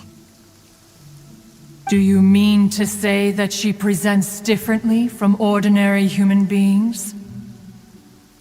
Well, to start with, her problem-solving methods are extremely direct. Ah, yes. She was like this all those years ago when one first met her. In this respect, she has not changed. One first found Shenhe by chance in a cave. One was passing by and sensed the presence of a god's remains. Being of an ever-vigilant disposition, one entered immediately to inspect the scene. Inside was Shenhe, then aged around 6 years old. In her hand, she held a dagger with which she was confronting a monster that was the god's remains incarnate. That sounds so dangerous. When one arrived, she had already been locked in confrontation with this monster for several days. Most mortal children are fragile, both physically and mentally, and are highly reliant on their parents for survival, but not so her. That she was able to endure such terrible danger was due not only to her strong willpower, but also to the bloodlust and homicidal instinct with which she was born. One dealt with the monster, yet she still refused to lower her guard. She even pointed her dagger in one's direction and remained ready to strike. Only after she was satisfied that one had no intention to cause her harm did she finally relent. She then passed out without uttering a single word. In other words, if you hadn't passed by that day, Shenhe might have... Not necessarily. Upon one's arrival, one could sense that the god's wrath was gradually receding. Even had the stalemate continued, one suspects that Shenhe may have still emerged the victor of the confrontation. That's still so dangerous, though. Why was a tiny little kid battling against the wrath of a god in the first place? Alas, the mortal world is rife with suffering of every kind, and she had experienced her fair share of this, even at a tender age.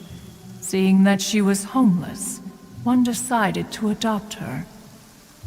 Indeed, it is one to whom she refers.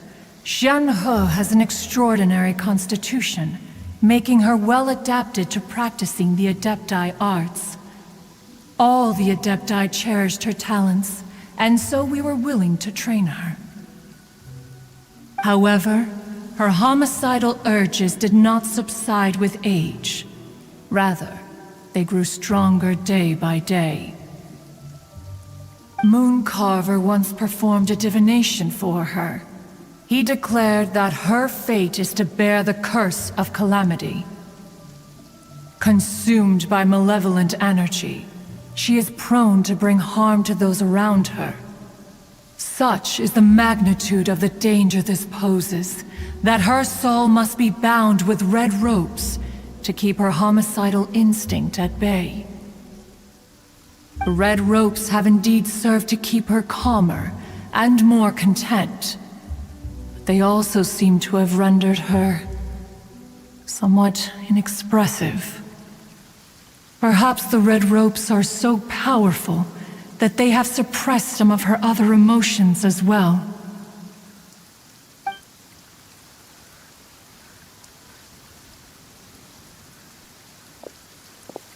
It is only by fate that people's paths may cross.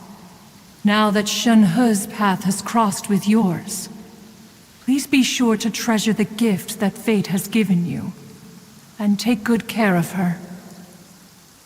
Oh, now Paimon gets it. You came out here to check up on Shenhe because you were worried about her, didn't you? Huh. You dare draw such a facile conclusion on the nature of one's present excursion? Incorrect. The truth is that while Liyue Harbor may seem peaceful today, Danger is always lurking in the shadows. Ningguang once made a bold assertion that this is to be the era of the contract between Liyue and the humans. Well, one is most curious to observe how she will respond to the coming storm.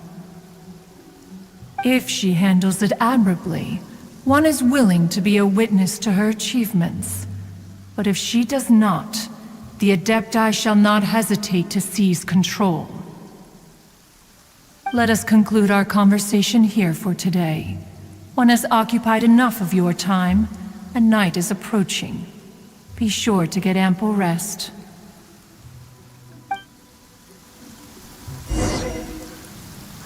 So, Shenhe isn't an Adeptus after all. She just grew up around the Adepti. Oh, no wonder she doesn't like being treated as an Adeptus.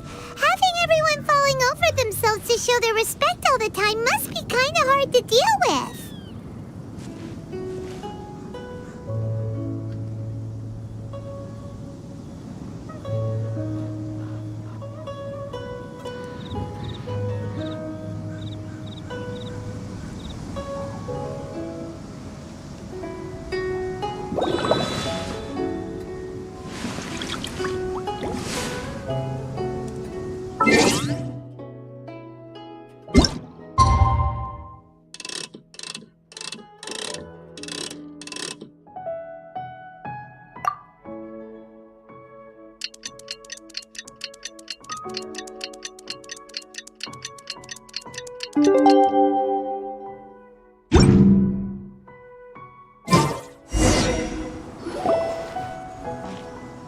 Hey! So, Shenhe... Master has relayed my situation to you, I take it. Oh? How did you know? I'd intended to wait until you came back before going to sleep, but I didn't hear you come in. I was worried that something may have happened to you, so I went outside to check and caught sight of my master.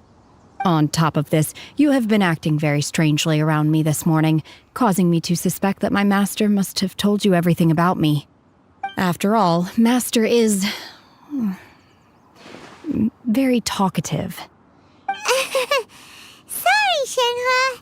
Paimon had you down as an Adeptus this whole time, but it turns out Paimon was wrong. It's okay. I don't mind. The fault is mine for not explaining everything to you sooner, because in my experience, trying to explain is a futile pursuit. Still, though you mistook me for an Adeptus, you never treated me as distant and unapproachable. Instead, you treated me as you would a friend. For this, I am very grateful indeed. To be fair, we've met our fair share of real Adepti, too. Anyway, now it's settled. From now on, you're our friend. Whether you're an Adeptus or a human isn't the important thing. First and foremost, we're just plain old friends. Got it. Although I don't know quite what it entails in terms of what I have to do, I must say I like the title Friend very much indeed. Great! Well, now that we're all rested up, we should start searching for the other 2 items on the list. But before we do that, let's go to the building site and ask Ningguang's little helper how the progress is going. After all, Sunset Vermilionite is so rare. Paimon doubts many competitors will really be able to find any. If it turns out some of them have given up already, we'll be able to take things a little more slowly. Oh, and another thing.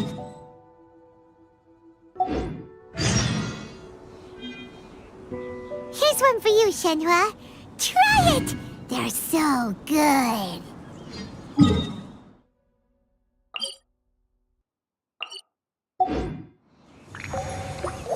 I concur. It has a rich flavor, far more agreeable than those I've cooked for myself in the wilderness in the past.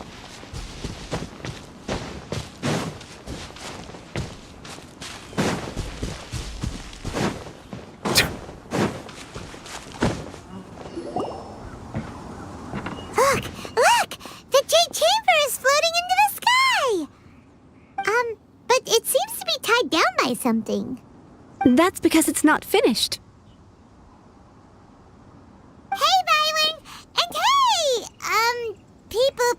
doesn't know? Given the enormous scale of the Jade Chamber, we split the construction work into 2 phases to make sure the structure remains balanced. Before we find some suitable plastrite, we build the Jade Chamber's keel at ground level. Once the plastrite is ready, we place it into the keel and let the partially constructed Jade Chamber rise up to the height of the surrounding mountain peaks. The remainder of the construction work is then carried out at that altitude. Once everything is ready, we release the iron tethers and allow the Jade Chamber to rise to its target altitude. Miss Bywin, we've brought some new materials to submit. One moment, I'll be right there. The construction work has only been able to progress this rapidly thanks to the plastrite provided by you. Lady Ningguang is most grateful and looks forward to seeing more of your work. Wow, can't believe you sourced the plastrite so quickly. It's the key piece of the puzzle. Looks like you beat us to the punch. Wait, I know you. You're the one who fought against the Fatui and Osile, right? Oh, sure enough, your reputation precedes you. Pleased to meet you. I'm Beto, captain of the Crux. Beto? Are you here to join the Jade Chamber contest too? Sure am. I happened to get my hands on a chunk of sunset vermilionite on a voyage a while back, so I figured I'd bring it over. Huh. So even though it's rare, we're not the only ones who managed to get a hold of it. Oh, I've got some introductions to do. This is the renowned Miss Yun, or Yunjin, probably the most famous figure in the Liyue opera scene. Greetings. These two are Paimon and the Traveler. I'm sure you've heard of them before. And this is... sorry, I'm not sure we've met. Shenhe. I am their... friend. Good to meet you. Well, from today on, I guess all of us are friends. Miss Yun is also here for the contest. Turns out she needed to borrow a boat, so we came together. It's an honor to finally meet you both. I've heard much about you. Miss Shenhe, though we are only meeting for the first time, I have a feeling that we will get along very well indeed. To be honest with you all, I am in great need of this opportunity to ask Lady Ningguang a question. That's why I joined the contest. Thanks to my father's connections, I was able to acquire a specimen of the plastrite required. Fortunately, it was approved for submission, despite being a little on the diminutive side. Wow! So it looks like the 3 of us are competitors now. Excuse me for prying, Miss Shenhe, but are you competing as well? No, I don't have any questions for Ningguang. I just wanted to help her win. In that case, I have a proposal to make. Lady Ningguang said that the first 3 contestants to procure all 3 materials will be awarded the chance to ask a question. Well, there are 3 teams here. We can split the prize between us. Instead of competing against each other, we could work together to secure the top 3 places between us. What do you think? Sounds great, but how does it change things exactly? I think I see where you're going with this, Miss Yun. The plastrite was the most difficult item to source by a long shot. Luckily, all 3 of us managed to get our hands on it. The 2 remaining items aren't quite so rare, so as long as one of us finds a way to source it, the other 2 can hop on the bandwagon. How'd I do? Is that what you had in mind? Precisely. Huh. Interesting approach. Okay then. All right, I'll go first. I have some leads on these wonder cores. From what I've heard, the core itself is really not that difficult to make. The hard part is getting hold of the ore used as raw materials. I'm gonna head back to the ship and ask Suling if he's heard of them. You guys... We will head into town and seek advice from Master Zhang of Hanfeng's Ironmongers. Thoughts?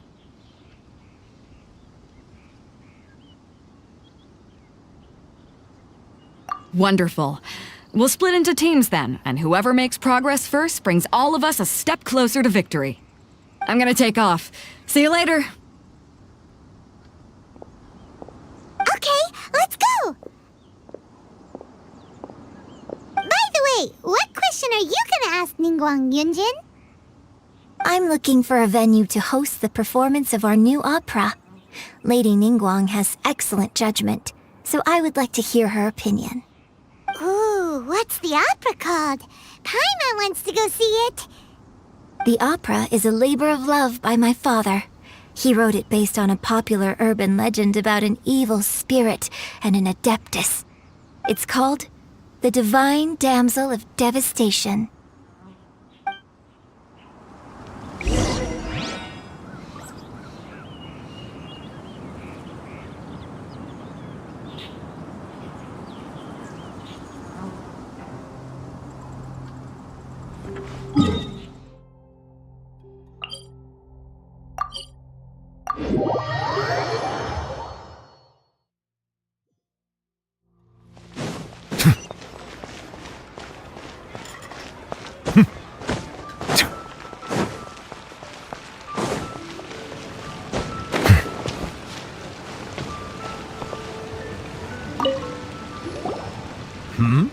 Ah, hello.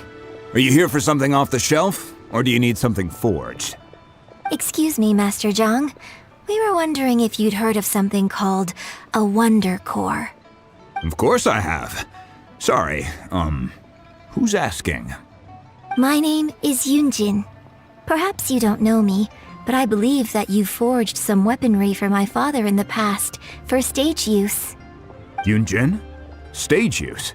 Oh, so you must be Miss Yoon. Sorry, my brain's finally caught up.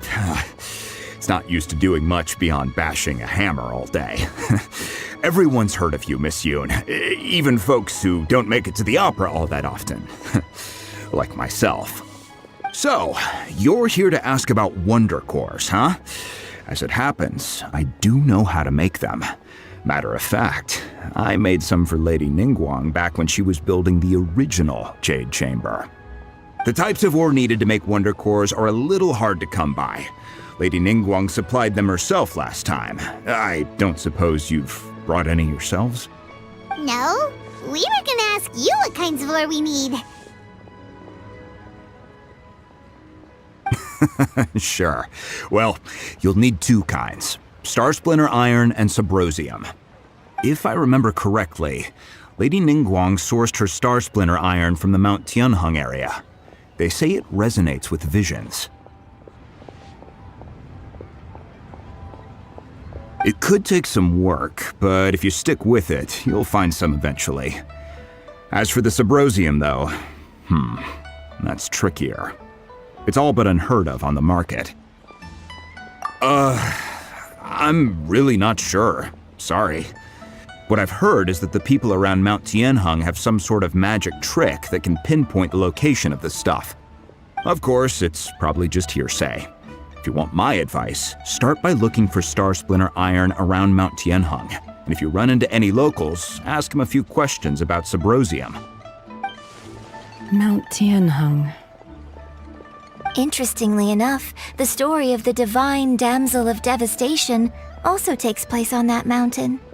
I hear the view there is quite spectacular. A favorite destination of the Adepti, in fact. Perhaps it can give me some inspiration. Let's not delay. We should head straight there.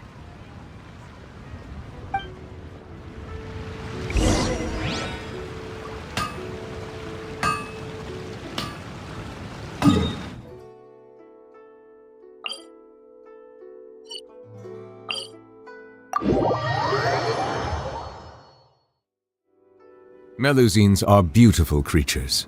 They are the pride of Fontaine. Be sure to befriend them and cause them no harm.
I came to Mount Tianeng once with my father as a child. I remember it being such a long climb that I could barely feel my legs by the time we reached the top. This is quite a trip down memory lane for me. Look at these majestic, towering peaks and the gently flowing streams. It's like setting foot in paradise. No wonder the legend of the divine damsel of devastation is said to have taken place here. Adepti wander oft where mortals seldom stride. Indeed, this looks like a place that one might expect to be frequented by Adepti. The Divine Damsel of Devastation is your upcoming opera, right? And the story takes place in Mount Tianheng. Huh. Seems like you have a real connection with this place. What's the story about, though? It's the story of a girl becoming a hero. Cool! A hero story? They're Paimon's favorite! The legend first arose in this area. It is said that there used to be a prosperous village on the mountain. In that village, there was a loving couple who were completely devoted to one another. One day, a terrifying monster appeared.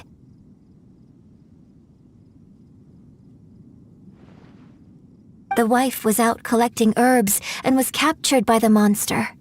Her husband was so distraught at the news that it broke his spirit and drove him to madness. The vile and vicious monster told the villagers, "If you want to live, you must sacrifice a child to me." What a nasty piece of work! Paimon sure hopes this monster gets put in its place! But the monster was so terrible and so strong that all within the village were terrified of it. They had no choice but to give in to the monster's demand. Just while they were discussing whose child would be given over to the monster, a little girl suddenly stood up and came forward. No! Don't do it, little girl! Unbeknownst to anybody else, she was concealing an exorcist's blade. She approached the monster's lair, feigning fear and trepidation. When she finally arrived, she courageously drew her sword and entered into a fierce struggle with the monster, from which she eventually emerged as the victor. Her extraordinary abilities drew the attention of the Adepti, and they took her as one of their own. Her story became the stuff of legends. But alas, the paths of mortals and Adepti seldom cross, and she would never again re-enter the mortal world. And so, destined to grace the mortal realm for but a brief moment, she vanished like a wisp of smoke into thin air. That's how the opera ends. I really like this story. But I personally think that perhaps the little girl was not as brave as the opera makes her out to be. I'm not sure she deserves all the praise she is given. I've never considered that before. Opera is always an interpretation of the events it purports to portray. A certain degree of deviation from the truth is always inevitable. When my father wrote the script for this play, I suppose his intention was to inspire his audience with the character of the divine damsel. I think it's a great story. The ideal story. Well, it sure inspired Paimon! Let's go get ourselves some Star Splinter Iron! Yeah!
we just need to find that Subrosium.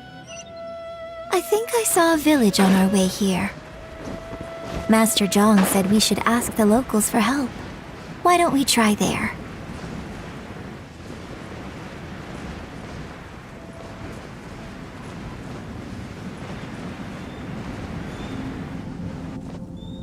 Hey, there really is someone here. Yunjin, looks like you were right. Excuse us, sir. Can we ask you something? Huh. He didn't seem to catch that. Hello, sir. We were just passing by and wanted to ask if you happen to know anything about Subrosium.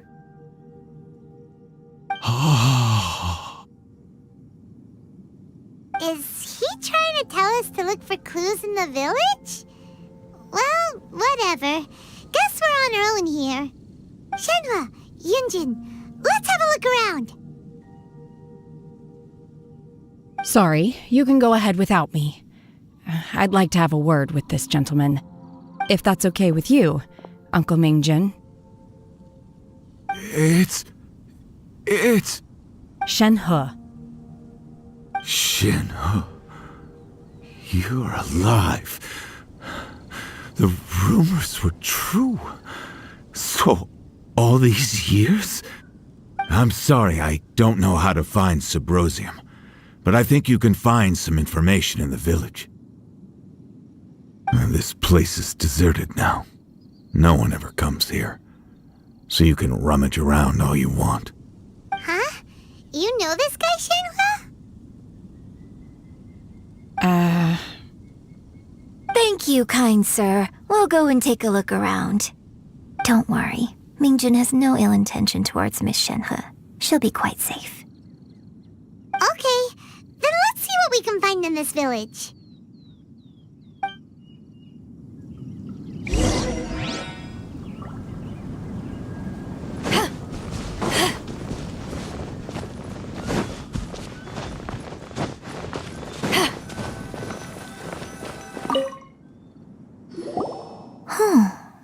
What's this?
Back.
So, Shenhe is the divine damsel?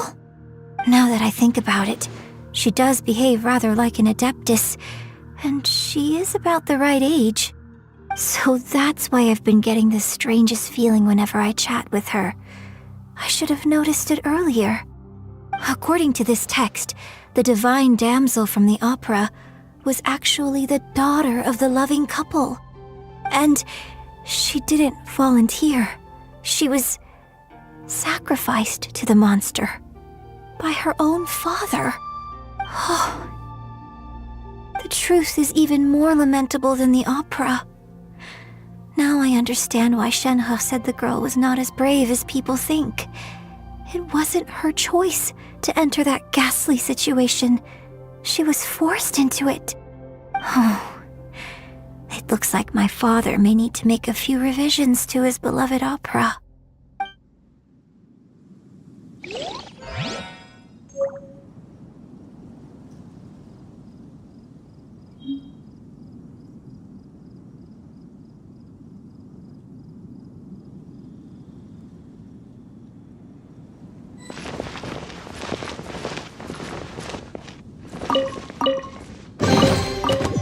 Where have you been hiding?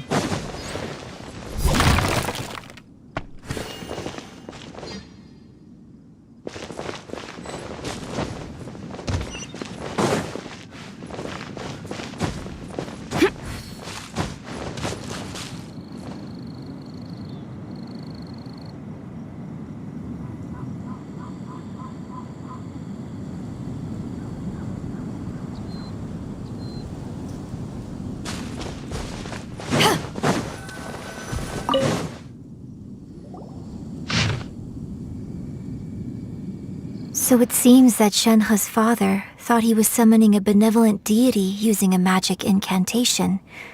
But in fact, he summoned an evil god's remains, which took the form of a monster. His obsessive yearning for his deceased wife led to a terrible tragedy. The villagers moved away in fear, without ever learning the truth. And now, this place is deserted. Still, I do wonder what the connection is between Shenhe and Mingjun. We've looked everywhere, but still no mention of Sabrosium. Let's have a look over there.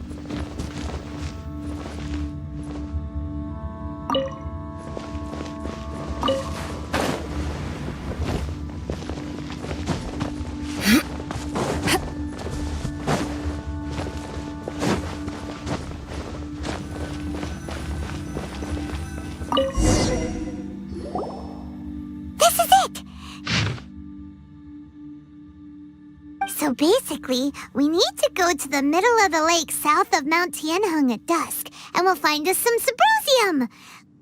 Let's go back and tell Shenhe the news!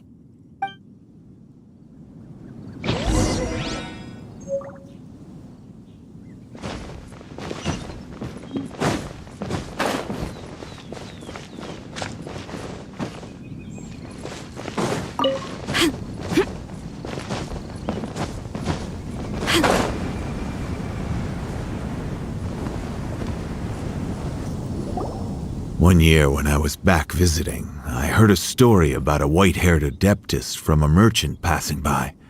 I never imagined it was you. I was a very close friend of your father's.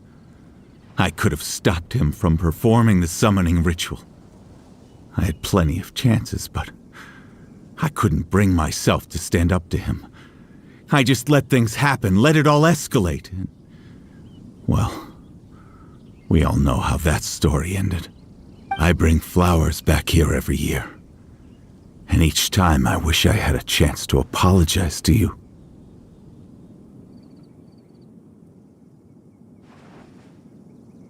Apologize for what? If you'd stopped him, he'd only have found another way. There is nothing he wouldn't have done for his true love. Nothing. Do you still hate him? I don't know what I feel. I'm told my fate is to bear the curse of calamity, so my master bound my soul with red ropes to curb my aggression. But it also dampened my emotions, making me dispassionate, like the Adepti. So if you ask me how I feel about the past, if I hate my father or not, the truth is, I feel nothing at all. It must have been so tough for you all these years. Shenhe, we're back! Oh, then I will leave you all in peace. Shenhe, it brings me some solace knowing that you are okay. I'll tell you more about the old times next time we meet. Thanks, mister. We found some info in the end.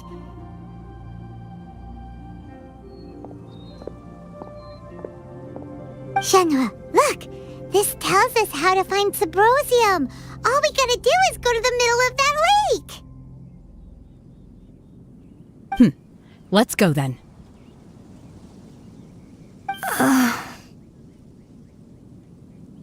Miss Shenhe, there's something I'd like to talk to you about. Just now, in the village, we found your father's diary. It turns out that many of the details in the Divine Damsel of Devastation are not true to the facts, so I'd like to change them. Why? I know I say that opera always deviates from the truth, but now that the main character is standing right here in front of me, I cannot simply dismiss your lived experience in favor of my father's fiction. It's okay. I like your version.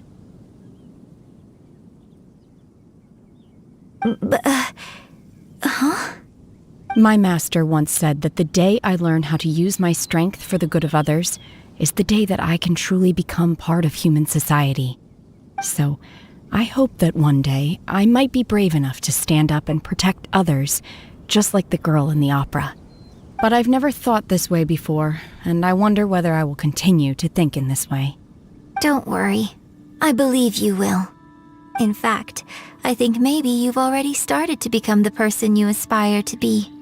You just haven't had the opportunity to see it for yourself yet. Shenhua! Yunjin! Cut the chit-chat! Let's go!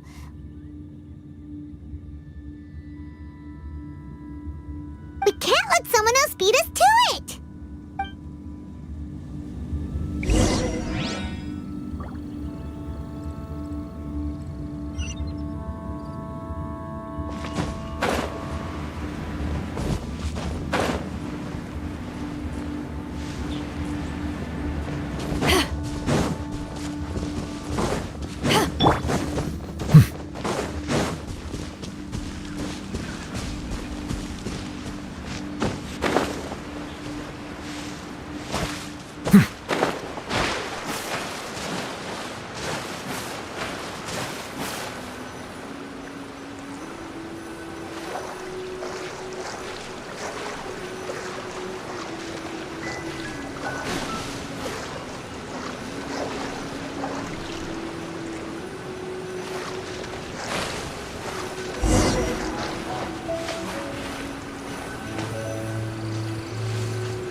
I see the value in my own work, but I also see meaning in the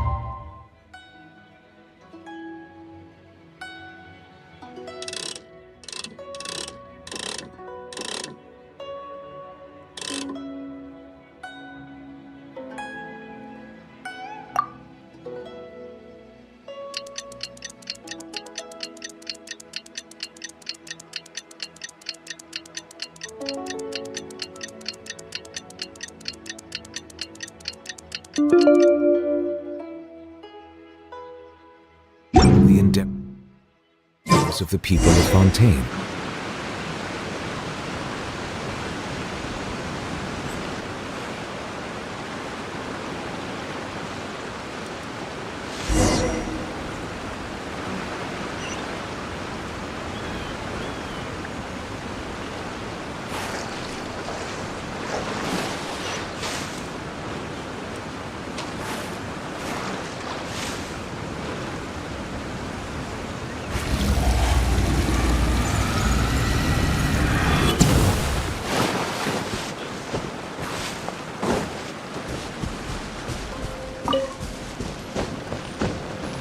That's everything we need! Let's head back and report in!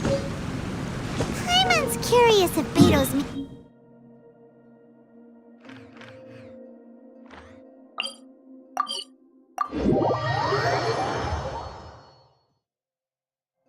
Melusines are beautiful creatures. They are the pride of Fontaine. Be sure to befriend them and cause them no harm.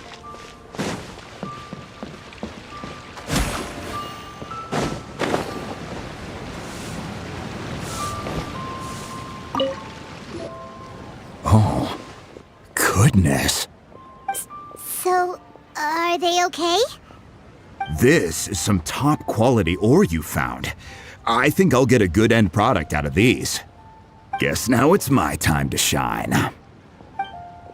Hey everyone, how's the A-team doing? I ran into a bit of a brick wall on my end.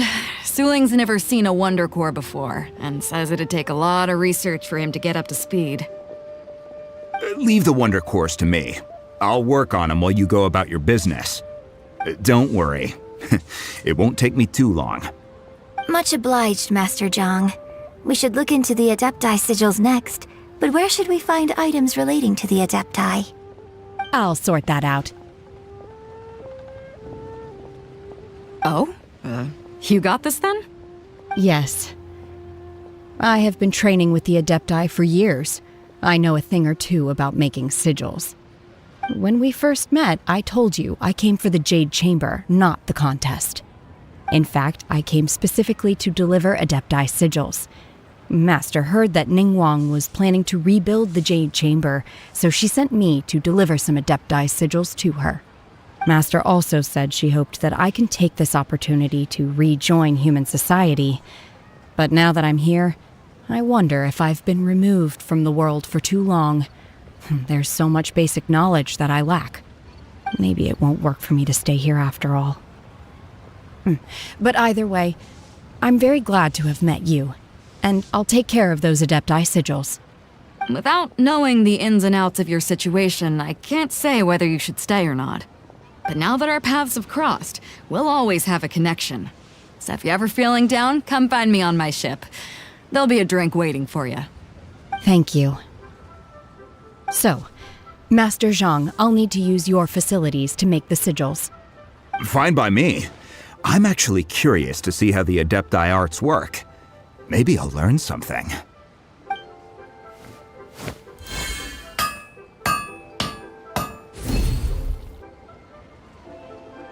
Whew. The sigils are ready. Though they are in some respects inferior to my master's, I can assure you there will be no quality issues.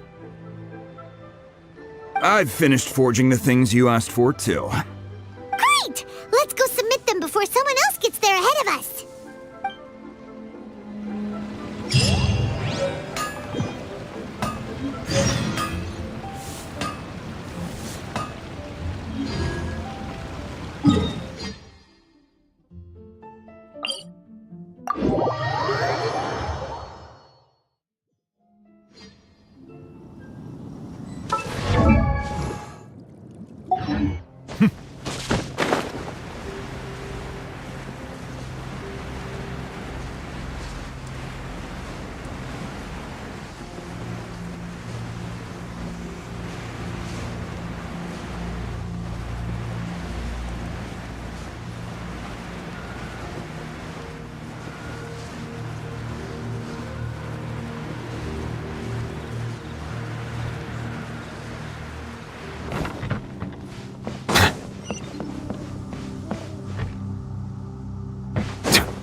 Ningguang's little secretary! We found all the materials! Oh, already? All three of you found them together. Okay, I see. The Wonder Cores and Adepti sigils look good. It seems that we found our winners.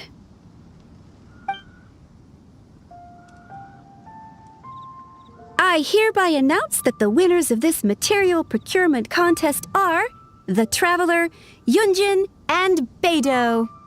What? It's over already? I haven't even found the Plustrite yet! I can't believe it. So close, but so far. I'd like to invite our three winners to please proceed to the Jade Chamber, where Lady Ningguang is waiting for you. Huh? Where's Beto? She was right here. Captain Beto has some business to attend to. She will join later. Please come with me for now. Alright then, guess we'll head on up to the Jade Chamber first. This has been a long time coming. The last time we went up to the Jade Chamber was ages ago.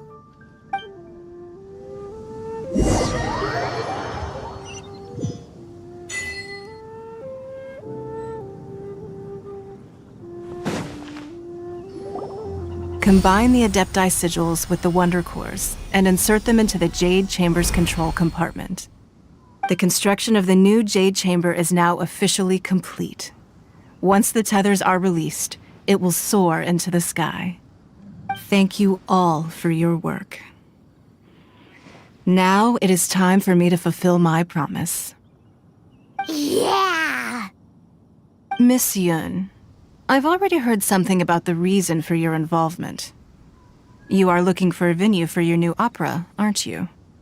That's right. Lady Ningguang, I would like to hear your opinion. The unveiling of Miss Yun's grand new opera surely requires a venue of equal grandeur. So what would you say if I proposed that we stage your first performance right here, in the newly built Jade Chamber? The Jade Chamber offers a splendid panoramic view of the mountains and the bustling city. It is fitting for the finest performance to be hosted in the heavens. I can think of no better stage for you than here, Miss Yun. Thank you, Lady Ningguang. Then I will prepare my props and other articles shortly. Please allow me to bring all these aboard the Jade Chamber. You're quite welcome. It's truly what a good opera deserves.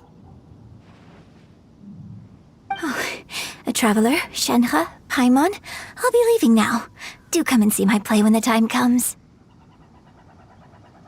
You're next. What is your question?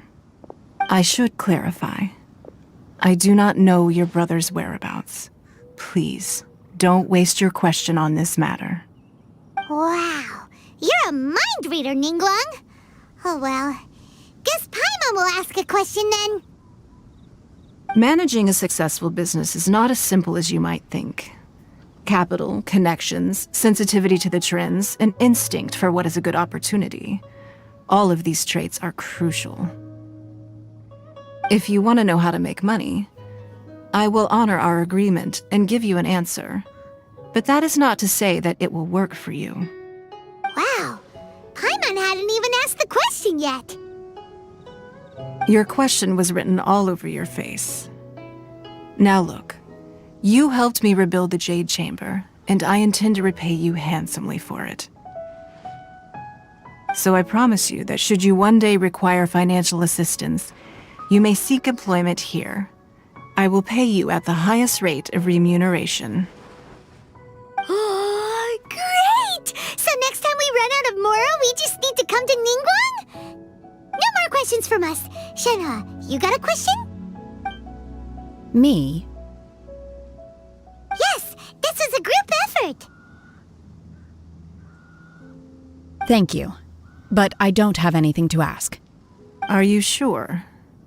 This is a once-in-a-lifetime opportunity. I'd urge you not to squander it. Yeah, just don't waste it. Hold on a second. Paimon can probably think of another one.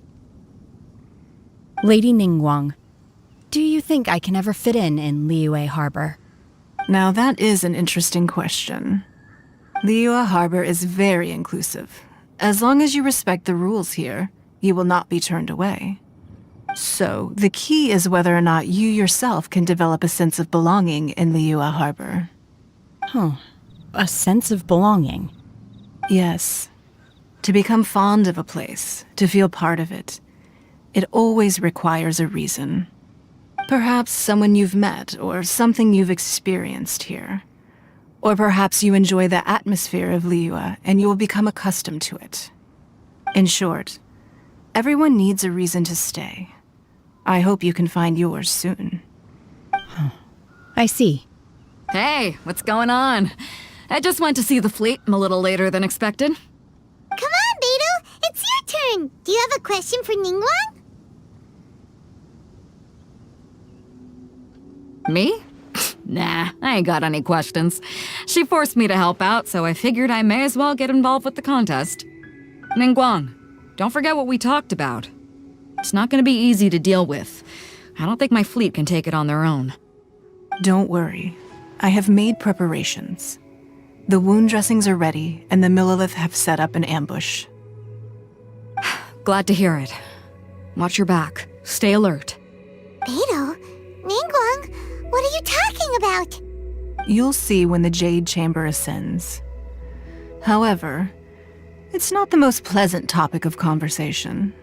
Maybe it's better that you don't know.